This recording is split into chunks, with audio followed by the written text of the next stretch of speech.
He threw the coin before she even finished stepping off the train. Vernon Slade didn't flinch, didn't lower his voice, didn't show a single flicker of shame standing there on that platform in front of every soul in Red Hollow, Kansas. He just looked at Lenora Ashby's face, really looked at it for the first time, and something in him shut like a door slamming in winter. The gold coin hit the wooden planks and spun. People stopped walking. A woman covered her mouth. A child stared. And Lenora stood there with her suitcase still in her hand, 31 years old, having crossed half a continent to marry this man, while the whole town watched her absorb the worst moment of her life.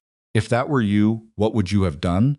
Before we go any further, if stories like this move you, if they remind you that dignity is something no one can throw away, no matter how hard they try, please take a moment to subscribe to this channel and hit that like button. Drop a comment telling me what city or country you're watching from. I want to see how far this story travels.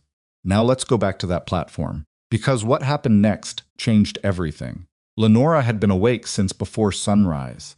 The train had rattled through the flat Kansas landscape for hours before Red Hollow appeared first as a water tower against the pale sky, then as a cluster of buildings, then as a proper town with a main street and a church steeple and people going about their Saturday business.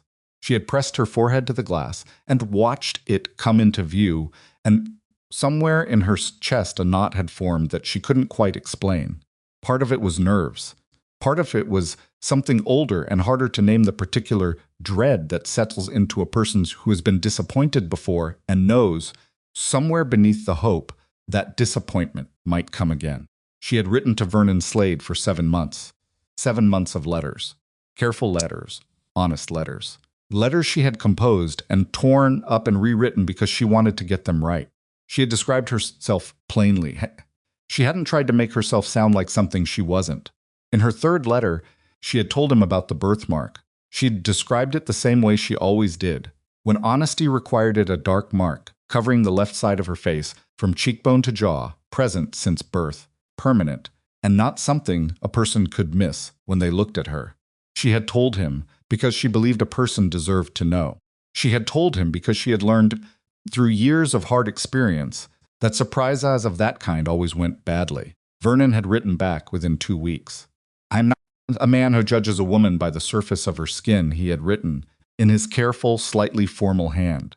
"What matters to me is character, industry, and a willingness to build something together. I hope you will consider my offer seriously." She had read that letter 4 times. She had believed him. That was the thing that sat heaviest in her chest as the train pulled into Red Hollow Station, not fear exactly, but a fragile, stubborn, embarrassing hope. The kind of hope you know better than to carry but carry anyway, because the alternative is to stop hoping altogether, and that is its own kind of death. She smoothed her traveling dress. She straightened her hat.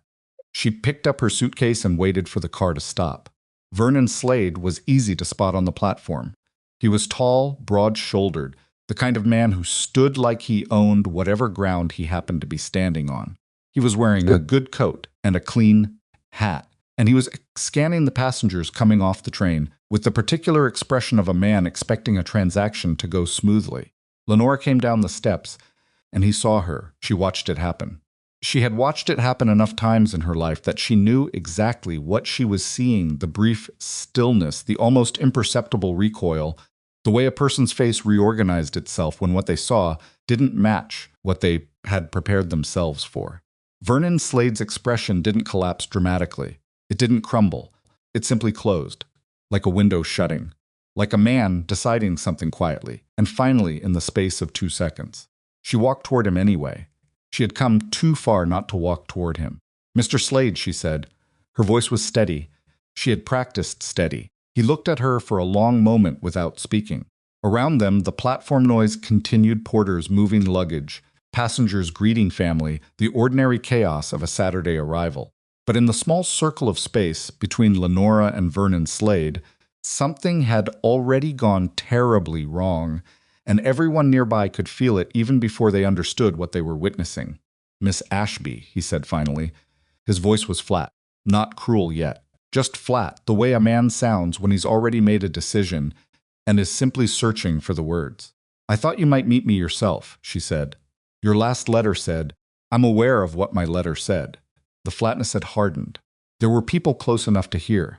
A woman in a blue dress had stopped pretending to look at something in her handbag. Two men near the depot wall had gone quiet. Lenora felt the attention the way you feel weather coming a pressure change in the air around her. Then perhaps we might speak somewhere. There's nothing to speak about. Vernon reached into his coat pocket and produced the coin. He didn't throw it yet. He held it between two fingers and looked at it, and then he looked at her, and Lenora understood in that moment that he was not ashamed. He was annoyed. He was annoyed the way a man is annoyed when he orders a horse and the wrong one arrives. You should have been more specific in your letters. The air on that platform seemed to go thin. I told you about my face, she said quietly. In my third letter, I described it in plain terms. You described a mark. His voice had risen just enough that people couldn't pretend not to hear anymore. You didn't describe this. He gestured with the hand, holding the coin, a brief, sweeping motion toward her face that managed to be more contemptuous than any word he could have chosen. I'm a man of standing in this community, Miss Ashby. I have a reputation. What you're describing as a mark is something else entirely, and if you were an honest woman, you would have been more forthcoming before I arranged. I was forthcoming, Lenora said. She didn't raise her voice. She couldn't entirely explain later why she didn't raise her voice, whether it was pride or shock or some deep, stubborn core, her that refused to give him a scene he could use against her. She just said it plainly, the way she would state a fact about the weather. I was forthcoming. Vernon threw the coin. It hit the platform boards and spun in a slow, wobbling circle, catching the mid-morning light. It was a gold coin, not a small amount. The kind of payment that was meant to humiliate as much as compensate, designed to make her feel like a transaction that had gone wrong rather than a person who had been wronged. The woman in the blue dress made a small sound. Vernon straightened his coat. That should cover your return fare and then some. I'd recommend the morning train. He turned and walked off the platform without looking back, moving with the particular ease of a man who has never once in his life had to wonder whether the crowd was watching him and judging. They were watching him, but they were also watching Lenora. She stood very still. The coin had stopped spinning and lay flat on the boards about 4 feet in front of her. She was aware of every eye on the platform. She was aware of the heat rising in her face, the real parts of her face, around and beneath, the birthmark and the particular agony of humiliation that comes not just from the thing itself, but from being humiliated publicly, with witnesses in a town where she knew nobody and nobody knew her. She thought about picking up the suitcase and going directly to the ticket window. She thought about it seriously. Part of her, a significant part of her, wanted exactly that. There was nothing shameful about it. She had come here under false pretenses, or rather she had come under honest pretenses that the other party had chosen to dishonor, and she owed this town and these strangers precisely nothing. She looked at the coin. She walked to it and she bent down and picked it up. And for just a moment, people might have thought she was going to pocket it. Instead, she walked to the railing at the edge of the platform and set it there, upright, balanced on its edge with a steadiness that seemed physically improbable, and probably was, because she had to try twice before it stood. Then she straightened, picked up her suitcase, and walked in the opposite direction from Vernon Slade. She had no idea where she was going. She just knew it wasn't back east. Nobody spoke to her. The platform noise resumed around her, the ordinary sounds of ordinary life going on, but as she moved through the crowd, she felt the stares like physical things, brief and burning. She kept her chin level. She did not look at the ground. Looking at the ground was something she had given up years ago as a matter of policy, because she had learned that people took it as permission to look down at her along with it. She found a bench at the far end of the depot, away from the platform, and she sat down and set her suitcase between her feet, and she breathed. Her hands were shaking. She noticed this the way you notice something from a distance, with the calm detachment of a person who has separated slightly from their own body, because the alternative is to feel everything at once, and that isn't survivable. She pressed her palms flat on her knees and focused on the street beyond the depot. A wagon, a dog crossing the road, a man in an apron sweeping his doorstep. The ordinary, remorseless continuation of a morning that didn't care what had just happened to her. She had $4.60. plus the cost of the return train ticket, which she had held onto herself because she had learned from experience never to leave your way out in someone else's hands. She had skills. She could cook, she could keep accounts, she could manage a household with the kind of systematic efficiency that came from years of doing it for other people's families when her own marriage prospects had dried up, one by one. She was 31 years old. She had survived worse than this, she told herself, though at the moment she was having difficulty remembering when. She was still sitting there 40 minutes later when a woman appeared, not Vernon Slade's wife. Vernon Slade had no wife, as it turned out, which might have been why he'd been writing to women across the country. This was a small, sharp-faced woman in a gray dress who managed the boarding house 3 doors down from the depot, whose name was Mrs.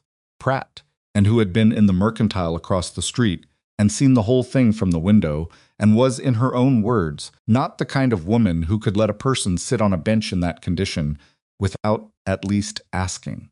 "You looking for work?" Mrs. Pratt said, by way of greeting. Lenora looked up at her. "I'm looking for somewhere to sleep tonight." "That's the same question," Mrs. Pratt said. "I've got a room that needs cleaning and a cook who quit Tuesday. You any good?" "I'm better than adequate," Lenora said, which was true, and Mrs. Pratt seemed to appreciate the precision of it.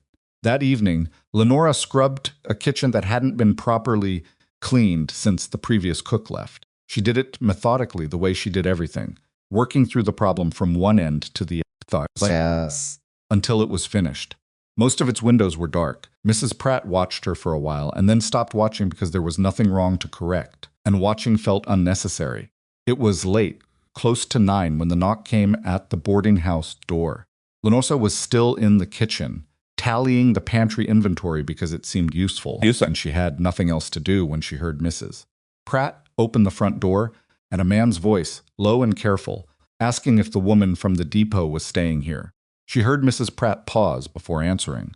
The pause of a woman deciding whether to be protective or informative, and then the voice said, "I was there this morning. I'm not here to cause her any trouble. I have a question to ask her." Lenora came to the kitchen doorway. He was standing in the entrance hall with his satin hat in both hands, not holding it casually, the way a man holds a hat he's put somewhere while he talks, but actually holding it, working the brim slightly between his fingers the way a person does when they're nervous and not entirely sure they're doing the right thing. He was about her age, maybe a few years older, with the kind of face that had been weathered by outdoor work into something that wasn't conventionally handsome but was honest. There was dried mud on his boots. He looked like a man who had come straight from somewhere he'd been working hard and hadn't entirely stopped to think about whether this was a good idea before arriving. She had seen him on the platform. She remembered him not because he'd done anything, but because he'd been one of the people watching, and she had cataloged the watchers the way you catalog things you might need to remember later, and his face had been different from the others. Most people who watched had looked at her with sympathy or discomfort or simple curiosity. He had looked and she hadn't been able to name it then, and she wasn't entirely sure she could name it now, like he was paying attention to something specific, not to the spectacle to her. "I'm Caleb Mercer," he said. His voice was the same as she'd heard through the doorway. Low, deliberate, a man who chose his words because he'd learned that careless words caused problems. "I have a ranch about 4 miles east, Juniper Creek. My wife passed 14 months ago. I've got 2 daughters, 9 and 6.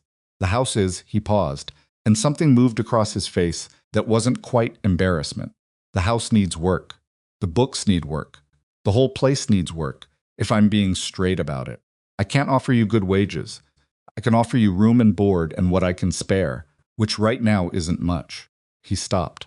Lenora waited to see if there was more. "I'm not offering what he was offering," Caleb said. "I want to be clear about that. This is a work arrangement, a job. Keeping house, managing the girls, possibly the accounts if that's something you can do." He paused again. "I saw you pick up that coin, then I saw you put it back." Lenora looked at him for a long moment. He didn't look away, which she noticed. Many people had trouble maintaining eye contact with her for extended periods, and the ones who did often overcorrected into a kind of aggressive staring that was its own form of rudeness. Caleb Mercer just looked at her the way you look at a person you're talking to. "Your daughters," she said. "How are they managing?" Something in his expression shifted not dramatically, but enough. The question had surprised him. Not the fact of it, perhaps, but the order of it, that it was the first thing she'd asked. "Nell, the older one, she's managing too well," he said, and his voice had changed slightly, something tighter in it. "She runs the house like a woman twice her age. That's not right, is it? Not at 9. He looked at his hat. "Tessa misses her mother. She's 6. She still sleeps with one of her mother's aprons." Lenora was quiet for a moment. Outside, a wagon went by on the road, and the oil lamp in the entrance hall flickered with the draft and settled again. "I can keep accounts," she said. "I managed the books for the family I worked for in Ohio for 3 years. I can cook and clean, and I know something about running a household on not enough money." Which sounds like a relevant skill. "It is," Caleb said. "I'll want to know what happened to the creek water situation. You mentioned Juniper Creek. In my experience, a ranch with a creek in its name usually has water questions attached to it." He blinked. Yes. The water rights are. It's complicated. Most things worth having are." He held her gaze. "You want to come out tomorrow and see the place before you decide?" "Yes," she said. "I do."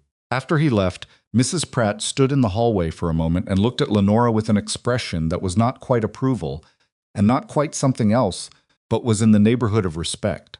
"Caleb Mercer is a decent man," she said. "He's had a hard year. His ranch is in worse shape than he let on, I'd wager." "I know," Lenora said. "How do you know?" "You've been in town 6 hours. A man in a good situation doesn't show up at a boarding house at 9 o'clock at night holding his hat like he's afraid it'll run away." She turned back toward the kitchen. "I'll finish the inventory, and then I'd like to sleep, if that's all right." Mrs. Pratt watched her go. "All right," she said, to no one in particular. Lenora finished the pantry inventory, wrote it out in a clean column, left it on the kitchen table where Mrs. Pratt would find it in the morning, and went upstairs to the small room she'd been given. She sat on the edge of the bed and took off her boots and held them in her lap for a moment. She was exhausted in the way that goes beyond the body, that particular hollow tiredness that comes after you've held yourself together through something that wanted to break you. The day had wanted to break her. She was aware of that with perfect clarity. The platform, the coin, the crowd, Vernon Slade's face doing that thing it had done. The 40 minutes on the bench, any one of those things alone, would have been enough to send most people onto the next train east. All of them togethers were dark, had been designed, whether Vernon intended it that way or not, to make her feel small enough to disappear. She was still here. She set her boots on the floor. She lay back on the bed without undressing, because she was too tired to undress, and she's stilling in the dark. She thought about Nell, 9 years old, running a house like a woman twice her age. She thought about Tessa sleeping with her mother's apron. She thought about Caleb Mercer, standing in a doorway holding his hat in both hands, saying, "I want to be clear about that," in the voice of a man for whom clarity was a form of decency. She thought about the coin she had left balanced on the railing. She wondered if it was still there, or if someone had taken it by now. She hoped someone had taken it. She hoped it had bought somebody something useful. A coin like that, thrown the way it had been thrown, had already done the only damage it was capable of doing. After that, it was just money, and money was just a tool, and tools were only as good or as bad as what you did with them. Tomorrow she would go to Juniper Creek Ranch. She would look at the books, and the creek, and the girls, and the kitchen, and the thousand small disasters that had been quietly accumulating for 14 months, while a man who was barely holding on tried to hold on anyway. She would decide whether she could make something of it. But she already knew she was going. She had known it when she told Caleb Mercer how she could manage accounts on not enough money, and the way he'd nodded, not with relief exactly, but with the particular stillness of a person who has been tense for a very long time and has just heard one true thing in a very long day. She had crossed half a country for the wrong man. She was 31 years old, in a strange town, with $4.60 and the clothes in her suitcase and a job she hadn't yet accepted in a house she hadn't yet seen. But she was not going back east. That much was decided certain and solid as anything she had ever known about herself. Outside, Kansas continued its business under a wide and indifferent sky. The depot had long since quieted. The coin on the railing sat in the dark, catching no light at all, and Lenora Ashby, for the first time since stepping off that train, allowed herself to close her eyes. The morning came gray and cold, the kind of Kansas morning that doesn't ease you into the day but simply arrives, flat and demanding, the way most things on the frontier did. Lenora was up before Mrs. Pratt. She had slept badly not from crying, because she had not cried, most of it's but from the particular restlessness that follows a day that has rearranged something fundamental about your life and left you lying in the dark, trying to get your bearings in the new arrangement. She had woken twice in the night, thinking she heard the train, and both times it had been nothing, just wind against the window and the settling of an old building finding its comfort in the cold. She washed her face at the basin, dressed carefully, and went downstairs and rebuilt the kitchen fire before anyone else was awake. It wasn't her job yet. It wasn't her kitchen. But she had found over the years that doing something useful with her hands was the best remedy she knew for a mind that wouldn't quiet. And the kitchen fire needed building regardless of who built it. By the time Mrs. Pratt came downstairs at 6:30, there was coffee on the stove, and the morning's biscuits were already in the oven.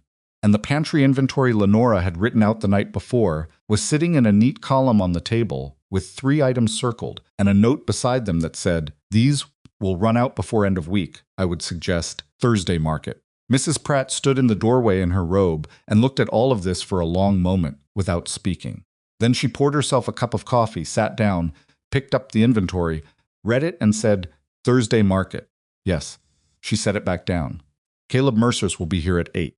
He was there at 5 minutes to 8, which told Lenora something. A man who arrives 5 minutes early to something he proposed is a man who is genuinely worried you might have changed your mind. He had a wagon, a gray horse that looked tired in the particular permanent way of working animals, and a cleaner coat than last night, which was the only concession he appeared to have made to the occasion. He helped her up onto the wagon seat without ceremony, not awkward about it, not overly formal, just practical, and they were moving before she'd fully settled. The road east of town was dry and rutted. The wagon moved through it with the particular rhythm of a vehicle that has traveled this road so many times the wheels have found their own memory of it. Caleb drove with both hands on the reins and said nothing for a while, and Lenora sat beside him and looked at the land, which was flat and enormous and entirely indifferent to human opinion, and she found that she didn't mind the silence. The Mets. She had spent enough time in the company of people who filled silence with noise to appreciate a person who understood that some miles are better traveled quietly.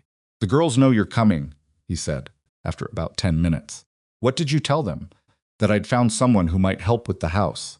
He paused. "Tessa asked if you were nice." "I said I thought you were." "What did Nell ask?" He was quiet for a beat. "Nell didn't ask anything. She went and set an extra place at breakfast." He didn't say anything else about that, but the way he said it, the slight tightening at the end, the way his jaw moved before he stopped talking, told Lenora more than another man might have communicated in a paragraph.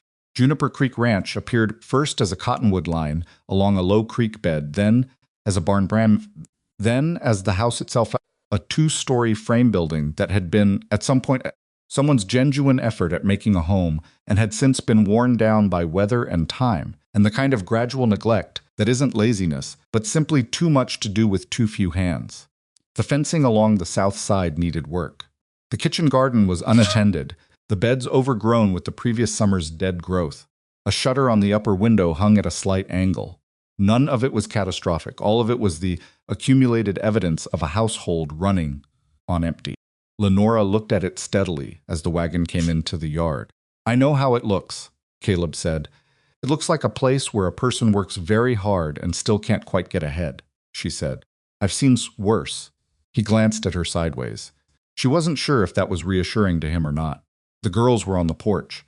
Tessa, 6 years old, small for her age, with a wild knot of brown hair, and her father's eyes, was standing on the second porch step, bouncing slightly on her heels, the way children do when they're trying to contain excitement that has nowhere to go. Nels stood behind her, very still, her hands folded in front of her in a posture that was so adult and so careful that it was almost painful to look at. She was 9, but she held herself like someone who had learned that stillness was a form of control, and control was the only thing that felt safe.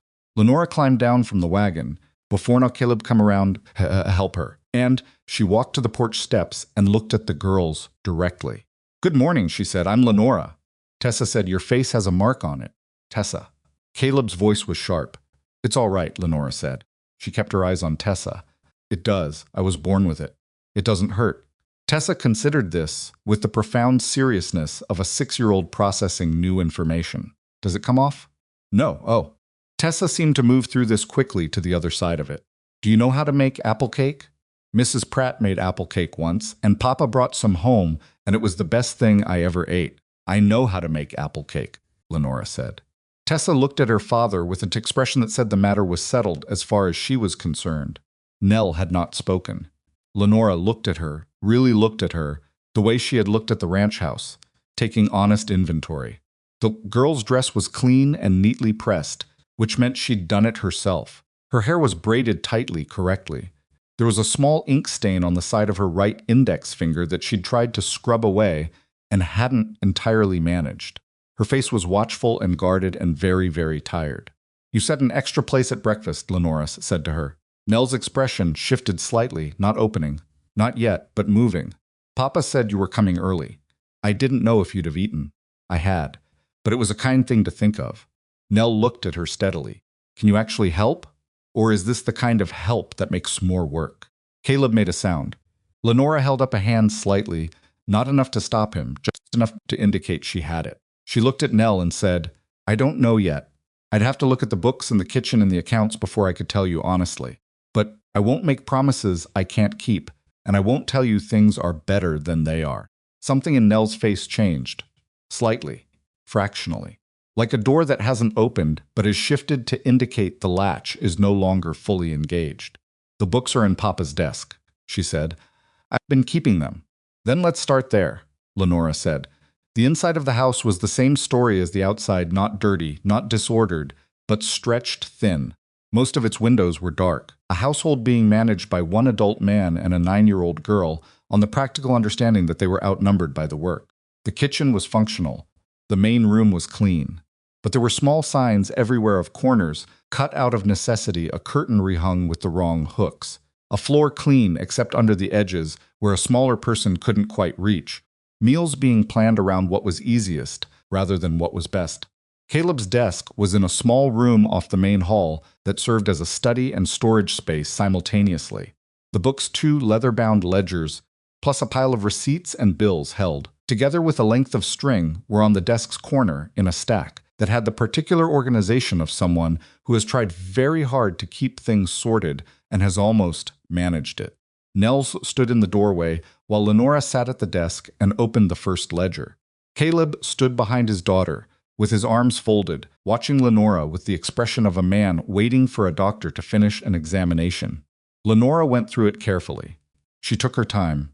She didn't rush, and she didn't perform. She just read, tracking the columns, noting the patterns, following the money backward through the year the way you'd follow a trail backward to find where it started going wrong. It took about 20 minutes. Nobody spoke much. Tessa appeared in the doorway at some point, looked in, decided nothing interesting was happening yet, and disappeared again. When Lenora finished, she set the ledger down and was quiet for a moment. Tell me, Caleb said. The cattle operation is sound in principle, she said. Your herd is reasonable and your costs aren't wasteful. But you're losing money at the selling end. You're going to the Red Hollow market when the price differential to the Abilene buyers would more than cover the transport cost. Someone's told you otherwise, or you've assumed otherwise, but the numbers don't support it. Caleb stared at her. I've always sold in Red Hollow. I can see that. She tapped the ledger. You're also paying for creek water maintenance on sections of the northern pasture you're not using. You have 100 acres of northern pasture that's sitting idle because the water delivery to it isn't functioning. If that were fixed, you could run another 40 head minimum, possibly 60. The room was quiet. Fixing the water line to the northern pasture would cost money I don't have, Caleb said. It would cost labor and some material. I'd need to look at the creek and the existing line before I could tell you what kind of money. But it might be less than you think. She paused. I'm also seeing a debt to a man named Fielding coming up for renewal in 60 days. Caleb's jaw tightened. Yes. What are the terms? He told her. They were not good terms. They were the terms of a man who had been in a desperate position when he'd agreed to them and had not been able to improve them since. Lenora was quiet for a moment, doing arithmetic she didn't need paper for. Then she said, If you sell the next round of cattle to Abilene buyers instead of Red Hollow, and if the weather holds, you might clear enough to renegotiate from a position that isn't crisis. It's not certain. But the Red Hollow route, as you've been running it, is certainly not going to solve this. Nell said, from the doorway I told him about Abilene. Last spring, Caleb turned to look at his daughter. Nell's face was perfectly composed, which was perhaps the most devastating part of it. She wasn't saying to score a point. She was saying it because it was true, the same way she'd have said anything else that was true. Caleb looked at her for a long moment and then looked back at Lenora. The expression dozed dark, and the expression on his face was complicated the particular mixture of gratitude and shame. And that's something else that a man carries when he realizes his 9-year-old daughter has been trying to help him, and he hasn't been able to hear it. I'll need a proper look at the kitchen stores, Lenora said, to give him somewhere to put his eyes. And I'd like to walk the creek line before noon if the weather holds. I'll show you, Caleb said, and he was grateful for the task. The kitchen stores were exactly what she'd expected, adequate for bare survival, inadequate for anything else. She made notes on a piece of paper she found in the desk drawer. Caleb walked behind her through the kitchen and said very little, which she appreciated. A man who understands when to be quiet and when to speak is a rarer thing than it ought to be. They walked the creek line after that. Just the two of them. Nell was doing schoolwork at the kitchen table. Tessa had fallen asleep inexplicably on the sitting room floor, as small children sometimes do, simply lying down where they stood and closing their eyes. The day had warmed slightly. The creek was running low but steady, cold and clear over a rocky bed, and Lenora crouched at the edge of it and looked at the water and then looked up at the northern slope of land that could be pasture. The original water line from the creek to the north pasture, she said. Where did it fail? Caleb pointed to a section about 200 yards upstream where a rough wooden sluice gate had collapsed inward, rotted, not damaged. Last summer, I haven't had the money or the time. Replacing the sluice gate and rerunning the line. Do you have the wood? Some, not enough. What would it cost to get enough? He told her. She did the arithmetic again. That comes out of the Abilene margin, she said, more to herself than to him. Then she stood up and brushed the creek dirt from her hands and looked at the northern pasture. It was good land, flat enough to be practical, with the slight south-facing incline that meant cuts would come in strong, come spring, sitting empty, when it could be running cattle. You've been looking at this problem from inside it, she said. When you're inside something that's failing, everything looks like it's failing. But some of this is fixable. The fielding debt is the actual problem. Everything else is surmountable if you can get past that. Caleb was quiet for a moment. He was looking at the creek the way a man looks at something he's been worried about. For so long, it stopped looking real. When Martha was alive, he said, and then he stopped. Lenora waited. She was better at this than me. The numbers, the planning. He picked up a small stone from the creek bank and turned it over in his fingers. I'm a better rancher than I am a businessman. She used to say that. Not as an insult. It is a fact, Lenora said. It's also not fatal, as long as someone else handles the business end. He looked at her. Are you saying you want to stay? I'm saying I can see what needs doing, and I believe it can be done. She paused. Whether I stay depends on whether this is a real arrangement or a temporary one. If you need someone for a month, I can help with a month's worth of problems. If you want the ranch actually fixed, that's a longer conversation. How long? Long enough to get through the fielding debt and get the northern pasture running. She looked at him steadily. A year at minimum. Probably closer to 2. Caleb turned the stone over again. Then he put it in his pocket, which was an odd thing to do, and he probably didn't realize he'd done it. The girls, he said. If you stay 2 years, Tessa will be 8. Nell will be 11. He stopped again. They'll what? He looked at her with an expression that was not entirely comfortable to look at, because it was too honest for social purposes. They'll get used to you, he said, and if you leave after that. I understand, Lenora said. And she did. She understood it precisely and completely, because what he was saying was not about the ranch at all. Then I'll tell you the same thing I told your daughter. I won't make promises I can't keep. And I won't stay until I'm sure I can stay, and I won't leave without giving you warning enough to find someone else. She paused. That's the best I can offer right now. I think it's an honest offer. He nodded slowly. It is, he said. It is an honest offer. They walked back to the house in the late morning, quiet. Eva and Tessa was awake when they got there and wanted to know if Lenora had decided to stay. And before either adult could answer, she said, "I think you should." Nell burned breakfast twice last week, and she cried, but she didn't want Papa to know. Nell appeared in the kitchen doorway with an expression of absolute betrayal. "Tessa, it's true, that doesn't mean you say it." Lenora sat down at the kitchen table. "Nell," she said, "come here." Nell came slowly, with the careful movement of a child who has learned not to expect kindness and is therefore suspicious of its arrival. She stood beside the table and looked at Lenora with that watchful, guarded face.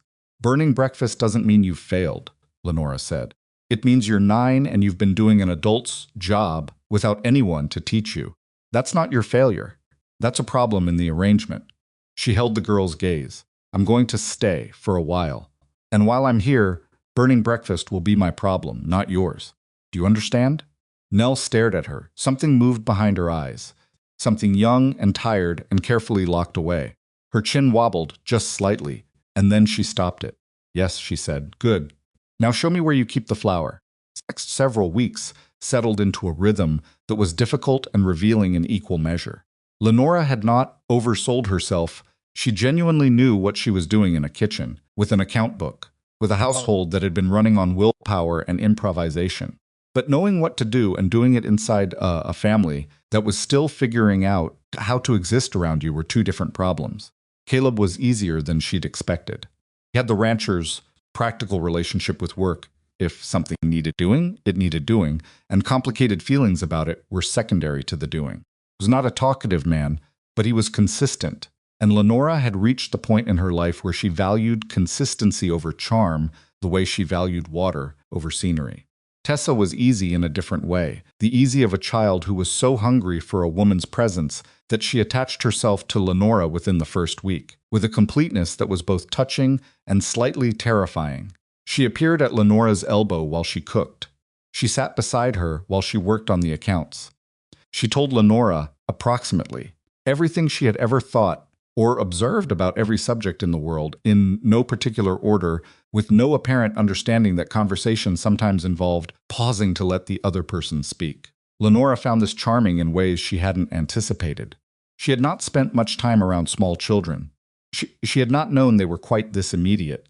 Nell was the complicated one. Not difficult, exactly. Not uncooperative. She did what was asked of her without complaint.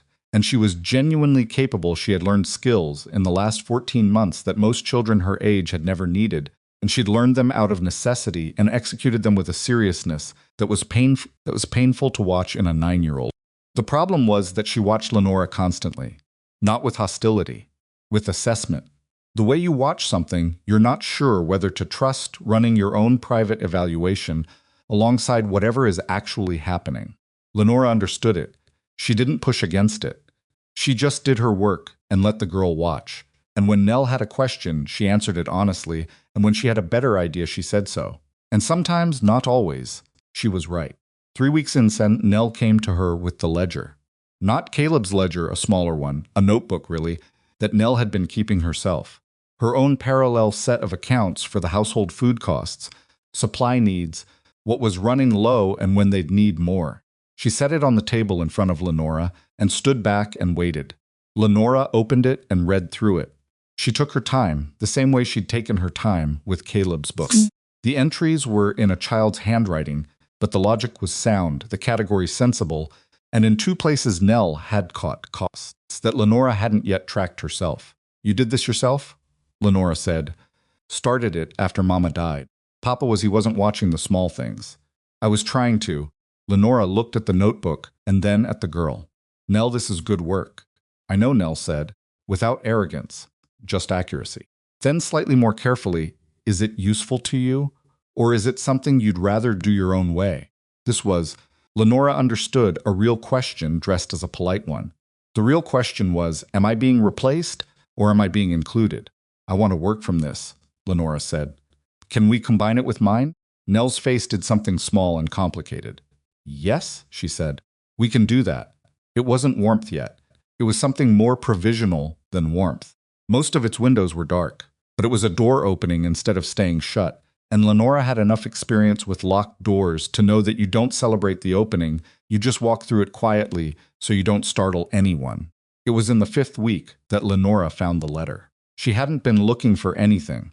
She was reorganizing the storage shelf, in the small study a practical task, making room for the supply inventory she was building, and the letter had fallen from between 2 books where it had apparently been wedged, whether deliberately or by accident she couldn't say. She almost put it back unread. She should have put it back unread. But the name on the outside caught her eye, not Caleb's name, and not the family name. It was addressed to a man named Harker at the county assessor's office, and it was in a hand she didn't recognize and was unsealed. Yeah. The fold simply tucked closed. She told herself later that she'd opened it because it was already partially open, which was technically true and also not really the honest reason. The honest reason was that something felt wrong. The letter was from Vernon Slade. It was 4 months old.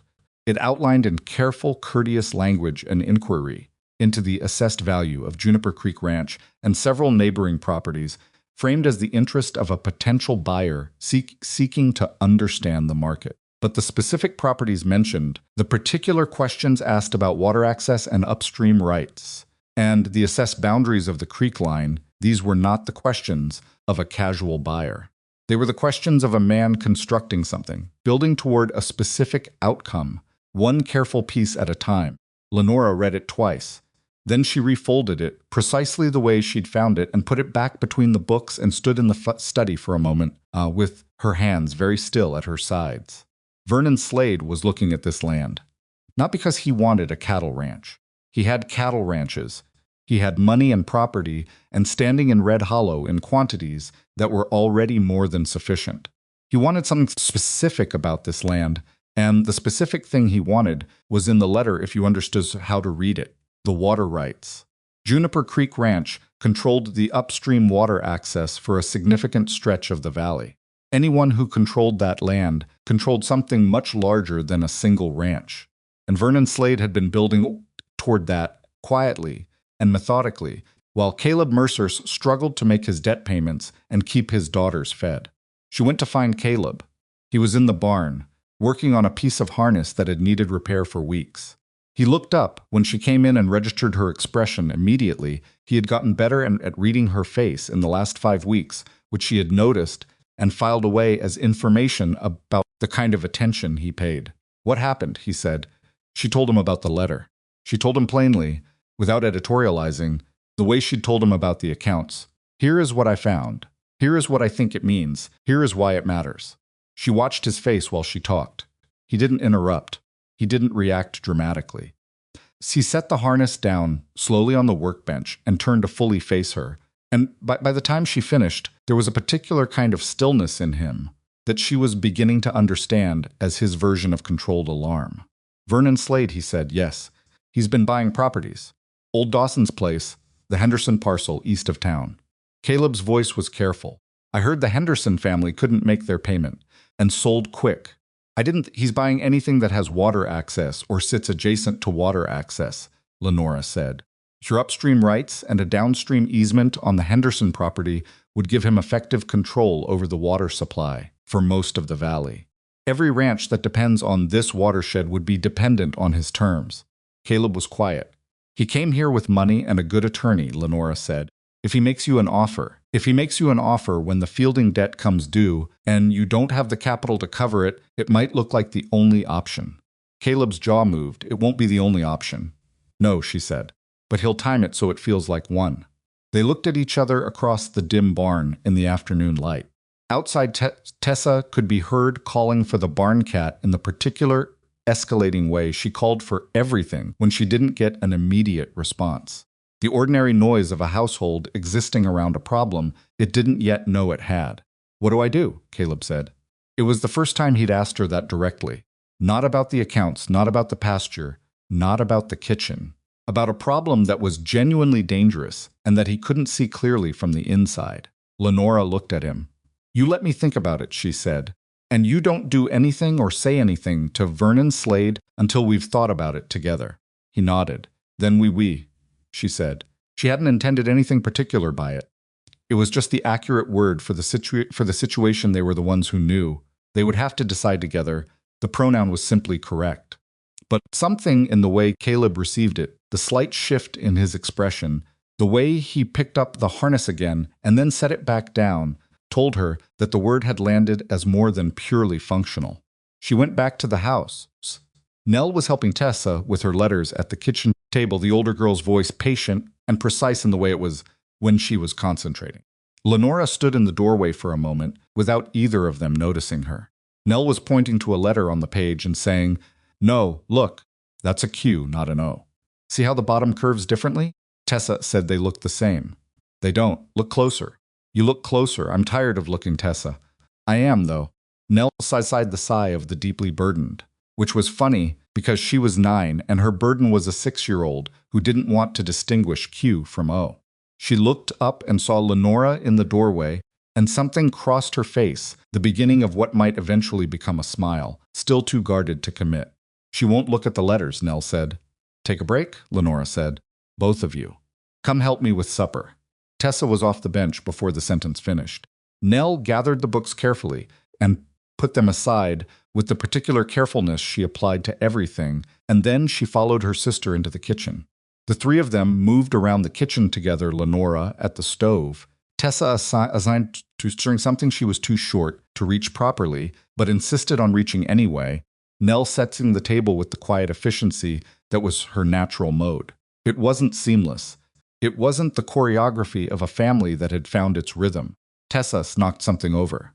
Nell was too precise about where the forks went in a way that communicated a layer of anxiety beneath it.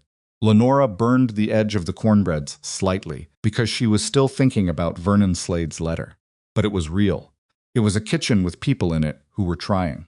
And when he came in from the barn and washed up and sat down at the table, and Tessa told him everything that had happened in the kitchen in the last 45 minutes as a continuous, breathless narrative, and Nell corrected 2 factual inaccuracies in Tessa's account, with the weariness of someone who has had a long professional relationship with accuracy, and Caleb caught Lenora's eye across the table, with an expression that was tired and grateful, and something else she didn't quite name, yet it was a meal, a real one. What was building in that house was fragile and unfinished, and held together, in places, by nothing more than the daily decision to keep going. Lenora knew that.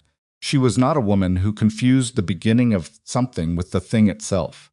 But she thought, cutting the slightly burned cornbread into pieces and putting them on plates, that beginnings deserved some credit too. They were harder than they looked.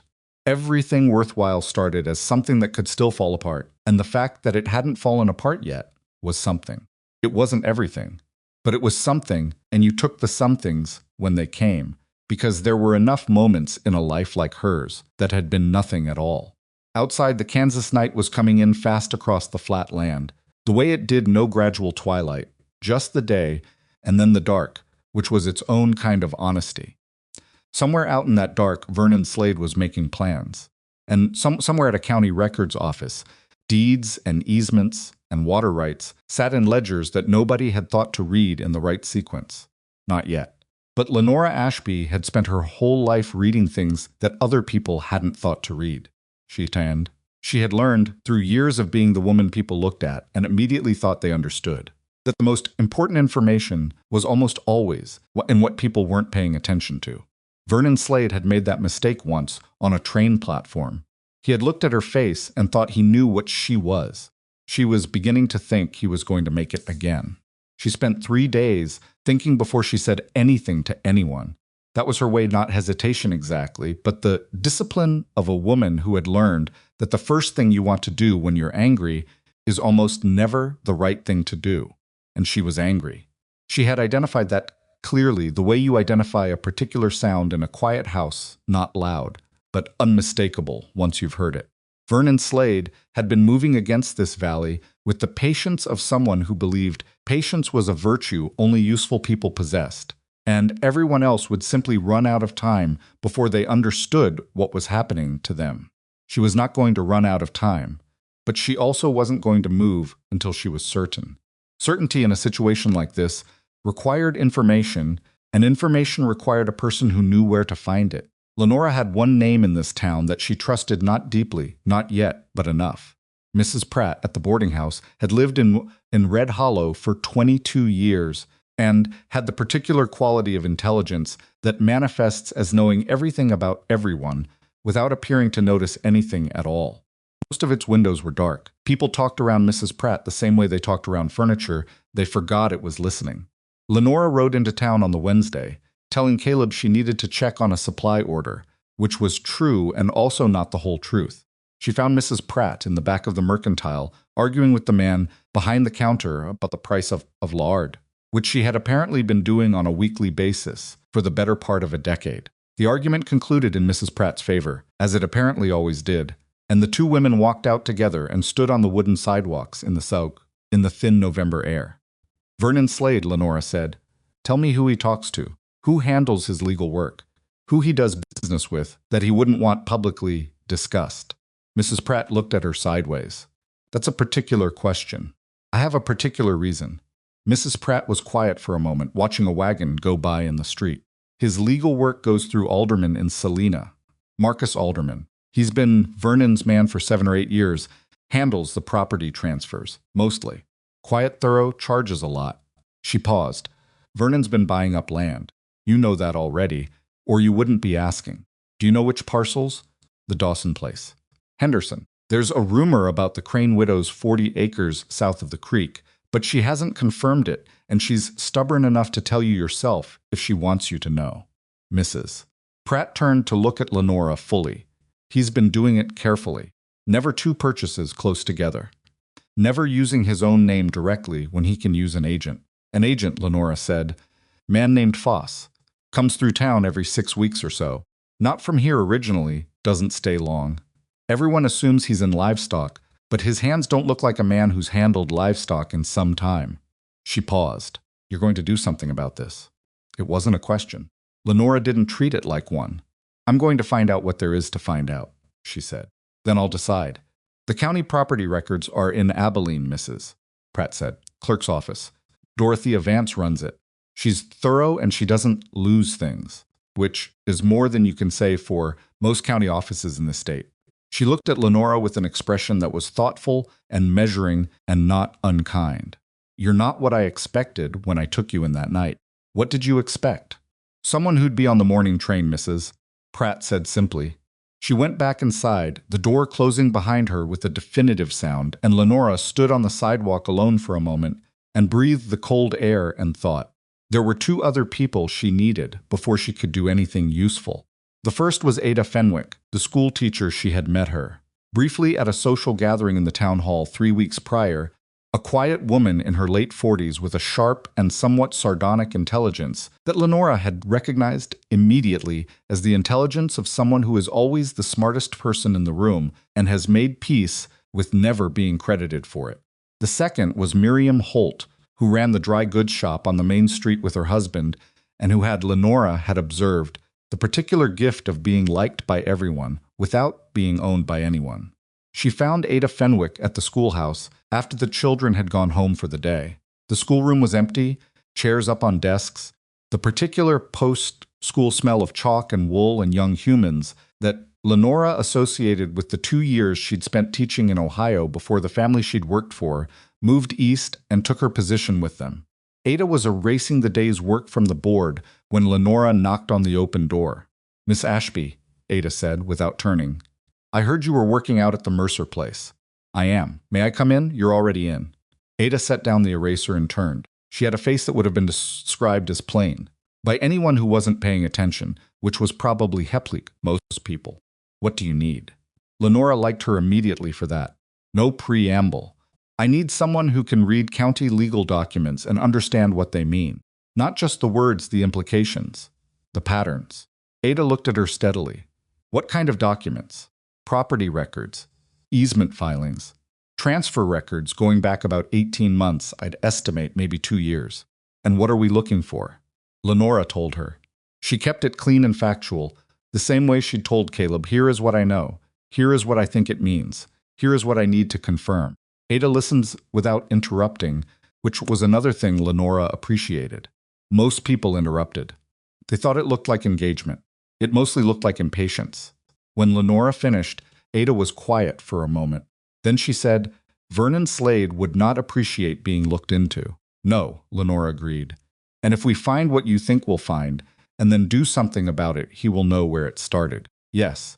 Ada considered this. She looked at the blank chalkboard where the day's lesson had been. Then she looked back at Lenora. I have 31 children in this school. 12 of them are from families with land in this watershed. She picked up her coat from the chair behind her desk. When are we going to Abilene? They went the following Tuesday, the three of them, Ada, Lenora, and Miriam Holt, who had agreed to come with the particular directness of a woman who didn't require extensive persuasion when the situation was clear. Miriam's husband watched the shop. Caleb drove them to the train and said nothing unnecessary, which was his way when he was worried and trying not to show it, and Lenora caught his expression as the train pulled away and stored it, somewhere quiet inside herself. The county records office in Abilene was on the second floor of a building that smelled of old paper and lamp oil and the accumulated patience of bureaucratic time. Dorothea Vance was exactly as Mrs. Pratt had described, a woman of about 60 with the precise, unhurried efficiencies of someone who has organized the same kind of information for so long that chaos has simply stopped occurring in her vicinity. She set them up with the relevant ledgers and left them alone, which was either trust or indifference, and produced the same result either way. They worked for 6 hours. It was Ada who first saw the shape of it, who pulled 3 disparate transfer records together and laid them on the table, side by side, and pointed, without speaking, to the progression. The Dawson sale, the Henderson parcel, a small water easement filing from 8 months prior, quiet and technical and buried in the middle of 17 other easement filings that month, that gave a shell company called Valley Agricultural interests the right to maintain and access on stream drainage channel that ran beneath the Henderson land. Valley Agricultural Interests. Lenora wrote the name down and circled it. Who is Valley Agricultural Interests? Miriam said. Someone who didn't want their name on the filing, Ada said. Lenora was already moving to a different set of ledgers, the business registration records, older and less organized, stored in a cabinet in the corner that Dorothea Vance had pointed to with a slightly apologetic expression before leaving them. She went through them systematically. It took 40 minutes. And there it was, Valley Agricultural Interests, registered in Saline County 8 months before the easement filing, 2 principal parties listed as shareholders, a man named Foss, whose first name turned out to be Gerald, and a holding company whose registered address was the same as the law offices of Marcus Alderman in Salina. Marcus Alderman, Vernon Slade's attorney of 7 years. Miriam sat back in her chair and looked at the ceiling. He's careful, she said. He is, Lenora agreed. Nothing here is illegal individually. Every document is properly filed, every transfer recorded correctly. She looked at the papers spread across the table. But together they tell a story that nobody's been reading because nobody's been looking at them together. What story? Miriam said. Ada said it before Lenora could. He needs Caleb's upstream rights and his own downstream easement to control both ends of the valley's water access. Without Juniper Creek Ranch, the piece doesn't complete. It's the one he hasn't gotten yet. The room was very quiet for a moment. Outside the window, Abilene was going about its business in the afternoon. Sets in the straight below, 2 men were arguing about something involving a delivery wagon. Ordinary life, entirely unaware that 3 women in a records office were looking at the shape of something that could change a significant portion of the Kansas Valley if it completed itself. He'll come with an offer, Lenora said. He'll wait until the fielding debt comes due and Caleb is at his most exposed, and then he'll come with an offer that looks like a lifeline. When is the fielding debt due? Ada asked. 41 days. Another silence. Then we have 41 days, Miriam said, in the tone of a woman who runs a business and understands that time is a constraint that shapes action rather than an obstacle to it. They copied every relevant document by hand, Lenora writing, Ada double-checking each entry against the original, Miriam organizing the copies into a logical sequence as they went. They finished as the late afternoon light turned gold through the office windows and Dorothea Vance reappeared to inform them without particular urgency that the office closed at 5 o'clock. On the train back to Red Hollow, they sat together in a compartment, and Lenora spread the copies on the seat between them, and they talked through what they had. The 3 of them thought differently enough from one another That the thinking was genuinely useful. Ada inclined toward legal structure and implication. Miriam toward the social and practical consequences. Lenora toward strategy and sequence. They argued twice, briefly, about approach. The arguments produced better thinking than either original position had contained. By the time they pulled into Red Hollow in the early dark, they had an outline. Not a plan, not yet. A plan required more information and more decisions than one train ride could produce, but the shape of one. And the shape was more than they'd had that morning. Caleb was waiting at the station. He looked at Lenora's face as she came off the train, and she could see him reading it. He'd gotten better at that over the weeks, reading her, and she'd noticed herself allowing it in a way she hadn't intended when she first arrived. "You found something," he said. "We found a great deal," she said. "Come to the house. I'll explain it where it's warm." He listened to all of it, without interrupting, sitting at the kitchen table with his hands flat on the wood in front of him, and when she finished, he sat quietly for a moment, and then said, "He's going to come to me with an offer." Yes. And if I'd been alone when he didn't finish the sentence. He didn't need to. Lenora didn't fill in the blank for him either, because it wasn't her job to tell him what might have happened to him without her there. He knew it himself. You could see it in his face, the particular look of a man who has just understood how close the edge was and how long he'd been walking it without knowing. "The neighboring ranchers," Lenora said. "How well do you know them?" "Well enough." "Well enough to sit them down and show them this?" She gestured to the copies on the table. He looked at the papers. Some of them. Garrett Pullman and his wife, they're sensible people. The Farrow brothers east of the creek, they're stubborn, but they're not stupid. He paused. Hector Vega, he's new in the valley. Only been here 2 years, he might not understand the water rights implications. He'll understand them when I explain them, Lenora said. I need you to get them to one place. Can you do that without telling them why in advance? I can tell them I have a business concern to discuss. It's true enough. This Saturday, she said. I want it done before Vernon makes his move. Caleb looked at her for a long moment. The lamp threw its light between them. The lamp on the table, through its light between, was picking up in the early winter way it did on the Kansas plain, settling in for the night. You've been here 6 weeks, he said. Yes. And you're about to take on Vernon Slade on behalf of people who don't know your name yet. Some of them will know my name after Saturday, she said. Whether they know it well enough to trust it depends on whether the evidence does its job. He was quiet. Then he said, what if it doesn't work? Then we think of something else. She started gathering the papers into their organized stack. But it will work.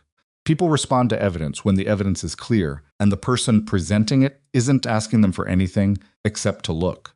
Vernon will know it was you. Vernon already knows where I am, she said. He's known since I stepped off that train. Caleb's hands tightened slightly on the table and then relaxed. He said, all right, Saturday. The meeting was at the Pullman Ranch, which was the largest and most central property among the group.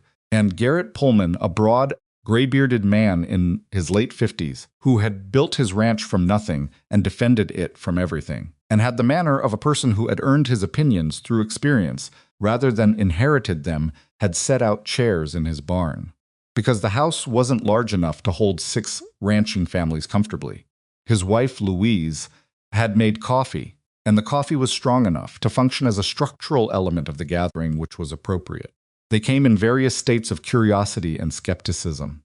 Farrow brothers, 2 of them, Elias and Tom, both in their 40s, both with the particular quality of men who have spent decades in disagreement with each other and have developed a functional relationship around the disagreement.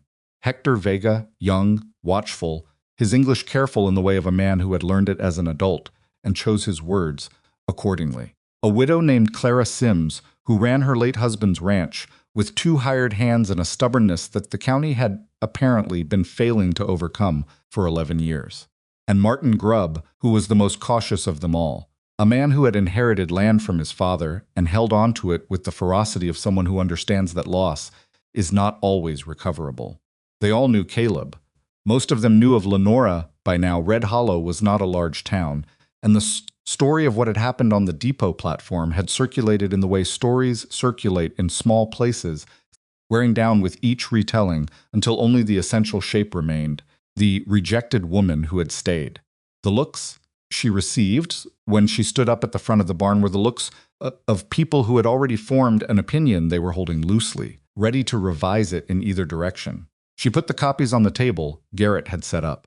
She didn't introduce herself at length. She didn't apologize for taking their time. She said, "I found something in the county records that concerns every property in this valley, and I want to show it to you directly so you can tell me if I'm reading it wrong." That last phrase was deliberate. Tell me if I'm reading it wrong.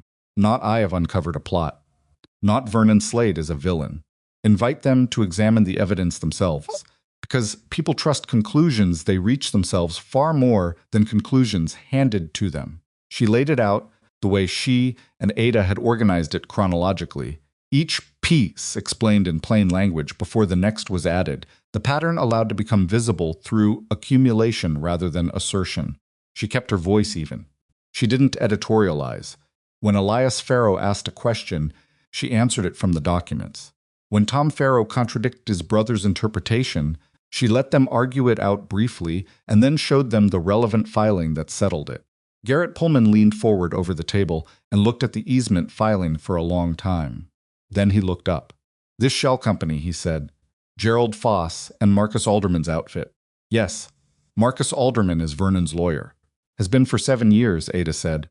She was standing against the barn wall, having insisted on coming, and she said it with the particular quietness of someone supplying a fact. Garrett looked at the paper again. Then he sat back and looked at Clara Sims, and Clara Sims looked at Hector Vega, and Hector Vega looked at the papers with the careful expression of a man translating not just language but implication. "If he gets the Mercer upstream rights," Hector said slowly, "and he already has the downstream easement, what can he actually do with that?" "He can charge," Martin Grubb said from the corner. His voice was flat. "He can charge whatever he decides to charge for water maintenance. He can decide who gets priority access in a dry season. He can make demands about how you use land adjacent to the waterway because he controls the waterway." He paused. "My father's generation had a man try something similar in Missouri. It doesn't once it starts." The barn was quiet. "Everything he's done is legal," Lenora said. She said it deliberately to get ahead of it. I want to be clear about that. Every individual filing is correct. Every transfer is properly recorded. I'm not accusing him of a crime. "Then what are you accusing him of?" Tom Farrow said. "Nothing." She let that sit for a second. "I'm showing you a pattern and asking you to decide what it means and what you want to do about it before the pattern completes itself." "And the pattern completes itself when he gets Caleb's land," Elias said. "When he makes his offer for it," she corrected. "The pattern completes itself if the offer succeeds." Another firm silence.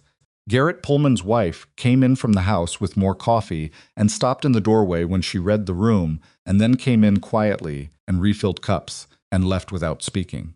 "A formal objection to the county commissioner," Ada said. She had apparently decided the moment called for her to speak.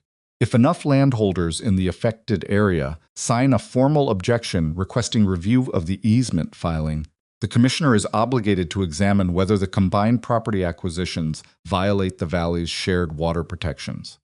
It doesn't automatically void anything, but it forces a public review, which means everything currently private becomes public. And Vernon Slade's timeline evaporates," Miriam Holt said. She was sitting beside Ada, quiet until now.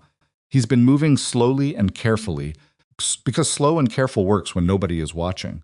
Watching changes the arithmetic." Martin Grubb said, "He'll know who started this." "He already knows who found the records," Lenora said. "There's no version of this where I'm invisible to him." She held Grubb's gaze steadily. He was looking at her the way people looked at her, sometimes not at the birthmark specifically, but with the awareness of it, creating a kind of uncomfortable attention he didn't know what to do with. She'd learned to wait those moments out. The discomfort always resolved itself one way or another, and the resolution told you something important about the person experiencing it. Grubb looked down at the papers. "I'll sign," he said quietly. Clara Sims said, "I signed a document opposing the railway easement of 1,874, and they built the rail line anyway. What makes this different?" "The railway wanted right-of-way through the county," Lenora said. "They had state backing and federal precedent. Vernon Slade is one private citizen, Vernon Communtion, seeking to gain control over shared water resources that have been communally protected since the valley was settled. The legal ground is different. She paused. And in 1874, you were opposing something that had already been decided. We're opposing something that isn't finished yet. Clara looked at her for a long moment.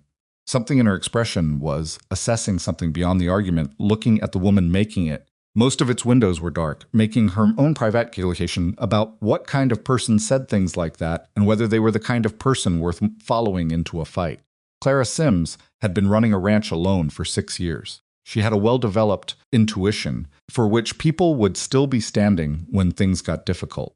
"All right," she said. "Show me where to sign." They all signed. Even Hector Vega, who asked Ada to explain 2 of the legal terms before he put his name on the document, which was the right thing to do and which Lenora noted with approval. 6 signatures. 6 families. Combined, they represented the majority of the watershed acreage in the valley outside of Vernon Slade's current holdings. The formal objection was filed with the county commissioner's office the following Monday. Ada had written it. She had a legal clarity of expression that Lenora's own writing lacked. A product of 20 years of writing school board documents that had to withstand administrative scrutiny. Lenora had reviewed it twice. It was precise and well organized and said exactly what it needed to say without saying anything that could be characterized as accusation rather than concern. 3 days after it was filed, Vernon Slade came to Juniper Creek Ranch. Lenora saw the buggy from the kitchen window when it was still a quarter mile down the road. She stood at the window for a moment and watched it come, and something settled in her chest, not calm exactly, but the thing that sometimes presents itself as calm under pressure, because calm is what the situation requires, and the body produces what it must. She had been expecting this. She had thought about what she would say and how she would say it. She had thought about all of it. What she hadn't thought about entirely was how it would feel to see him on Caleb's property. Caleb came in from the yard, where he'd also seen the buggy. "He's here," he said. "I see that. You don't have to be the one to—" "Yes," she said, "I do." He looked at her. He didn't argue. He went to stand on the porch, which was appropriate. It was his property. He should be the visible presence, and Lenora stayed inside, near the door, because visible was Vernon's territory, and she had learned long ago to prefer the position of a knowing more than the other person thought she knew. Vernon got out of his buggy with the ease of a man entirely comfortable in his own authority. He had brought no attorney today, which was either confidence or miscalculation. He shook Caleb's hand. On the porch he was good at the handshake, easy and firm. The handshake of a man who is seeming uncomplicated, and said something Lenora couldn't hear through the door. Caleb said something back. Vernon's expression didn't change, but something shifted in his posture slightly, the way a person shifts when the conversation hasn't started the way they expected. Caleb opened the door and said, "Mr. Slade has a business offer he'd like to discuss." Lenora stepped into the doorway. Vernon Slade saw her. The pause was brief. He was a controlled man, and he recovered quickly. But it was there the flicker of something genuine beneath the surface, the moment before the performance reasserted itself, Zach. She had surprised him. He had known she was here. He must have known. A thing like that didn't stay private in a town like Red Hollow. But knowing she was here and seeing her standing in the doorway of the ranch house he'd come to buy were 2 different experiences, and the gap between them showed briefly in his face. She looked at him with the steadiness she had developed over 31 years of people seeing her face and reacting to it. And she said, "Mr. Slade, Miss Ashby." He had regained himself. His voice was courteous and precisely calibrated, the voice of a man who used courtesy the way some men used expensive clothing as a signal of status rather than an expression of feeling. "I wasn't expecting to see you here. I imagine there are several things about this visit that aren't quite what you're expecting," she said. Something moved behind his eyes. She watched it carefully. Vernon Slade was intelligent. She had never made the mistake of thinking otherwise. And he was processing quickly, recalculating. He had come here expecting a struggling rancher with a debt coming due and a failing household. He was looking at a woman who had just filed a county objection, bearing 6 signatures, and who was standing in the doorway of the house he wanted, as though she belonged there, which she did. "I understand there's been some concern about my recent property acquisitions," he said, still pleasant, still controlled. "I'd like to address that directly. If there's a misunderstanding—" "There isn't a misunderstanding," Lenora said. There's a pattern. We read it. I'm a businessman, he said. Buying and selling property is what Valley Agricultural Interests is doing to the downstream drainage easement on the Henderson land, she said, is not buying and selling property. It's building a mechanism, and the mechanism requires one more piece to function. She looked at him steadily. You came for that piece today. The pleasant expression hadn't left his face, but it had become something worn rather than felt the expression of a man maintaining a posture, because dropping it would be a form of admission. I came to make a fair offer to Caleb Mercer for his property, he said. Whatever you think you've found in the county records. I know what I found, she said, and so does the county commissioner's office.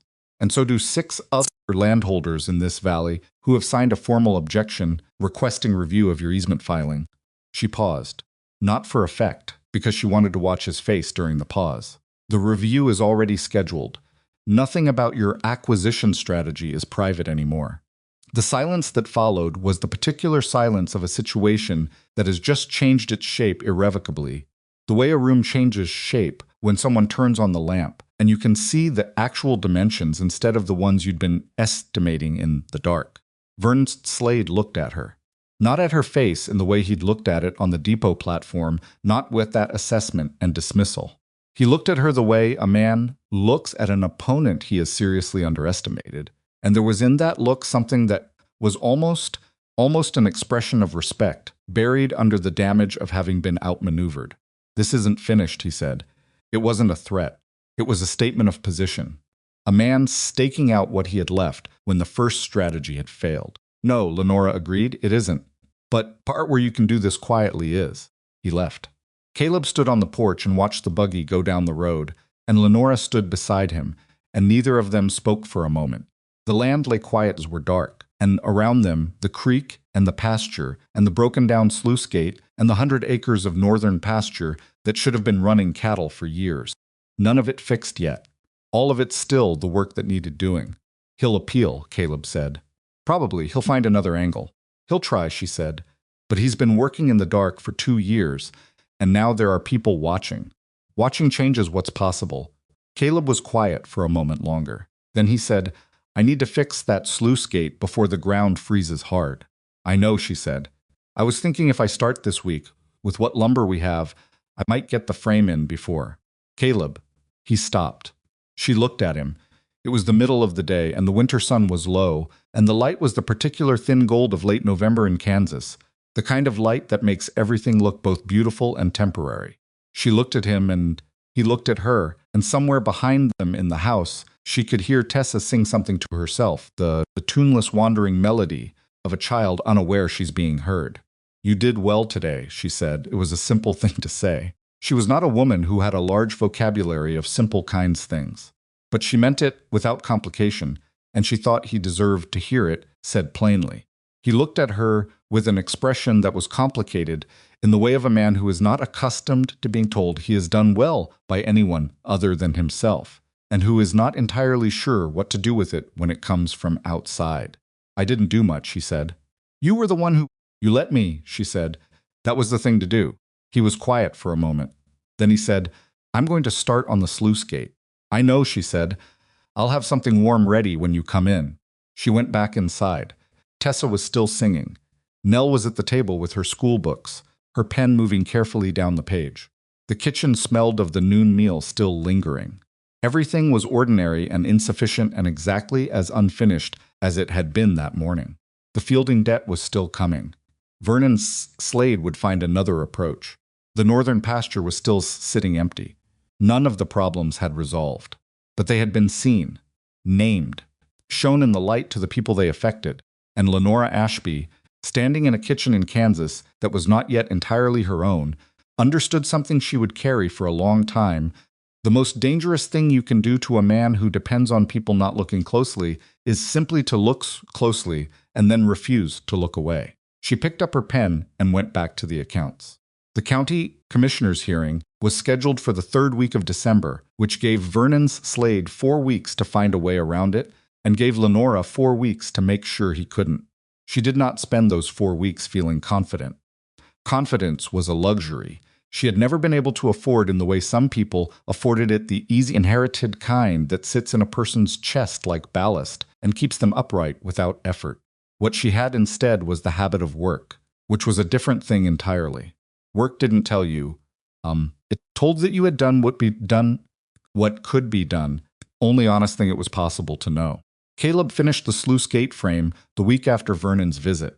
He'd done it in 4 days of hard, cold work, coming in at dark with his hands raw and his face set in the particular expression of a man who is doing a thing because it needs doing and not because it's comfortable. The frame wasn't elegant. It was solid, which was the relevant quality, and when Lenora walked out to look at it on the 4th day, he was tightening the last brace and didn't hear her coming. She stood and looked at the work. The new wood was pale against the old creek bank, rough cut but square, fitted with the kind of careful attention to level that a man who understands water gives to anything water will run through. "It'll hold," she said. He turned and looked at her, slightly startled. "It'll hold this winter. Come spring, I need to run the line to the north pasture properly. That's the bigger job. One thing at a time." He put the wrench in his coat pocket and looked at the gate. "My father built the original," he said, 22 years ago. He put in a full day on it and then came in and told my mother it was the best work he'd ever done." He paused. She told him the kitchen floor still needed patching, and that was more relevant to her daily life. Lenora almost smiled. She sounded sensible, she was. He picked up his tool bag. Martha would have said something similar. She had no patience for a man who wanted credit for the outdoor work, while the indoor work went unnoticed. He looked at Lenora, and there was something careful in his expression, something that was asking a question without quite phrasing it. "I've been meaning to say what you did. The records, the neighbors, the filing. I don't know how to properly—" "You don't need to," she said. "I do, actually." He said it with a quiet firmness that stopped her from deflecting further. "I've had people help me before. Neighbors who lent equipment, people who helped with harvest when I was short-handed. That's one thing." He paused, looking at the gate rather than at her. "What you did is something I couldn't have done myself. Not because I wasn't capable of going to the records office. Because I didn't know to look. I didn't know what I was in the middle of." He turned to look at her then. "You did. And you went and looked, and then you came back and told me in a way I could use. That's—" He stopped again, the way he always stopped when he was getting to something that mattered. "That's the job," Lenora said quietly. "No," he said. "It isn't. The job was the kitchen and the accounts." He held her gaze. This was something else. She didn't answer that.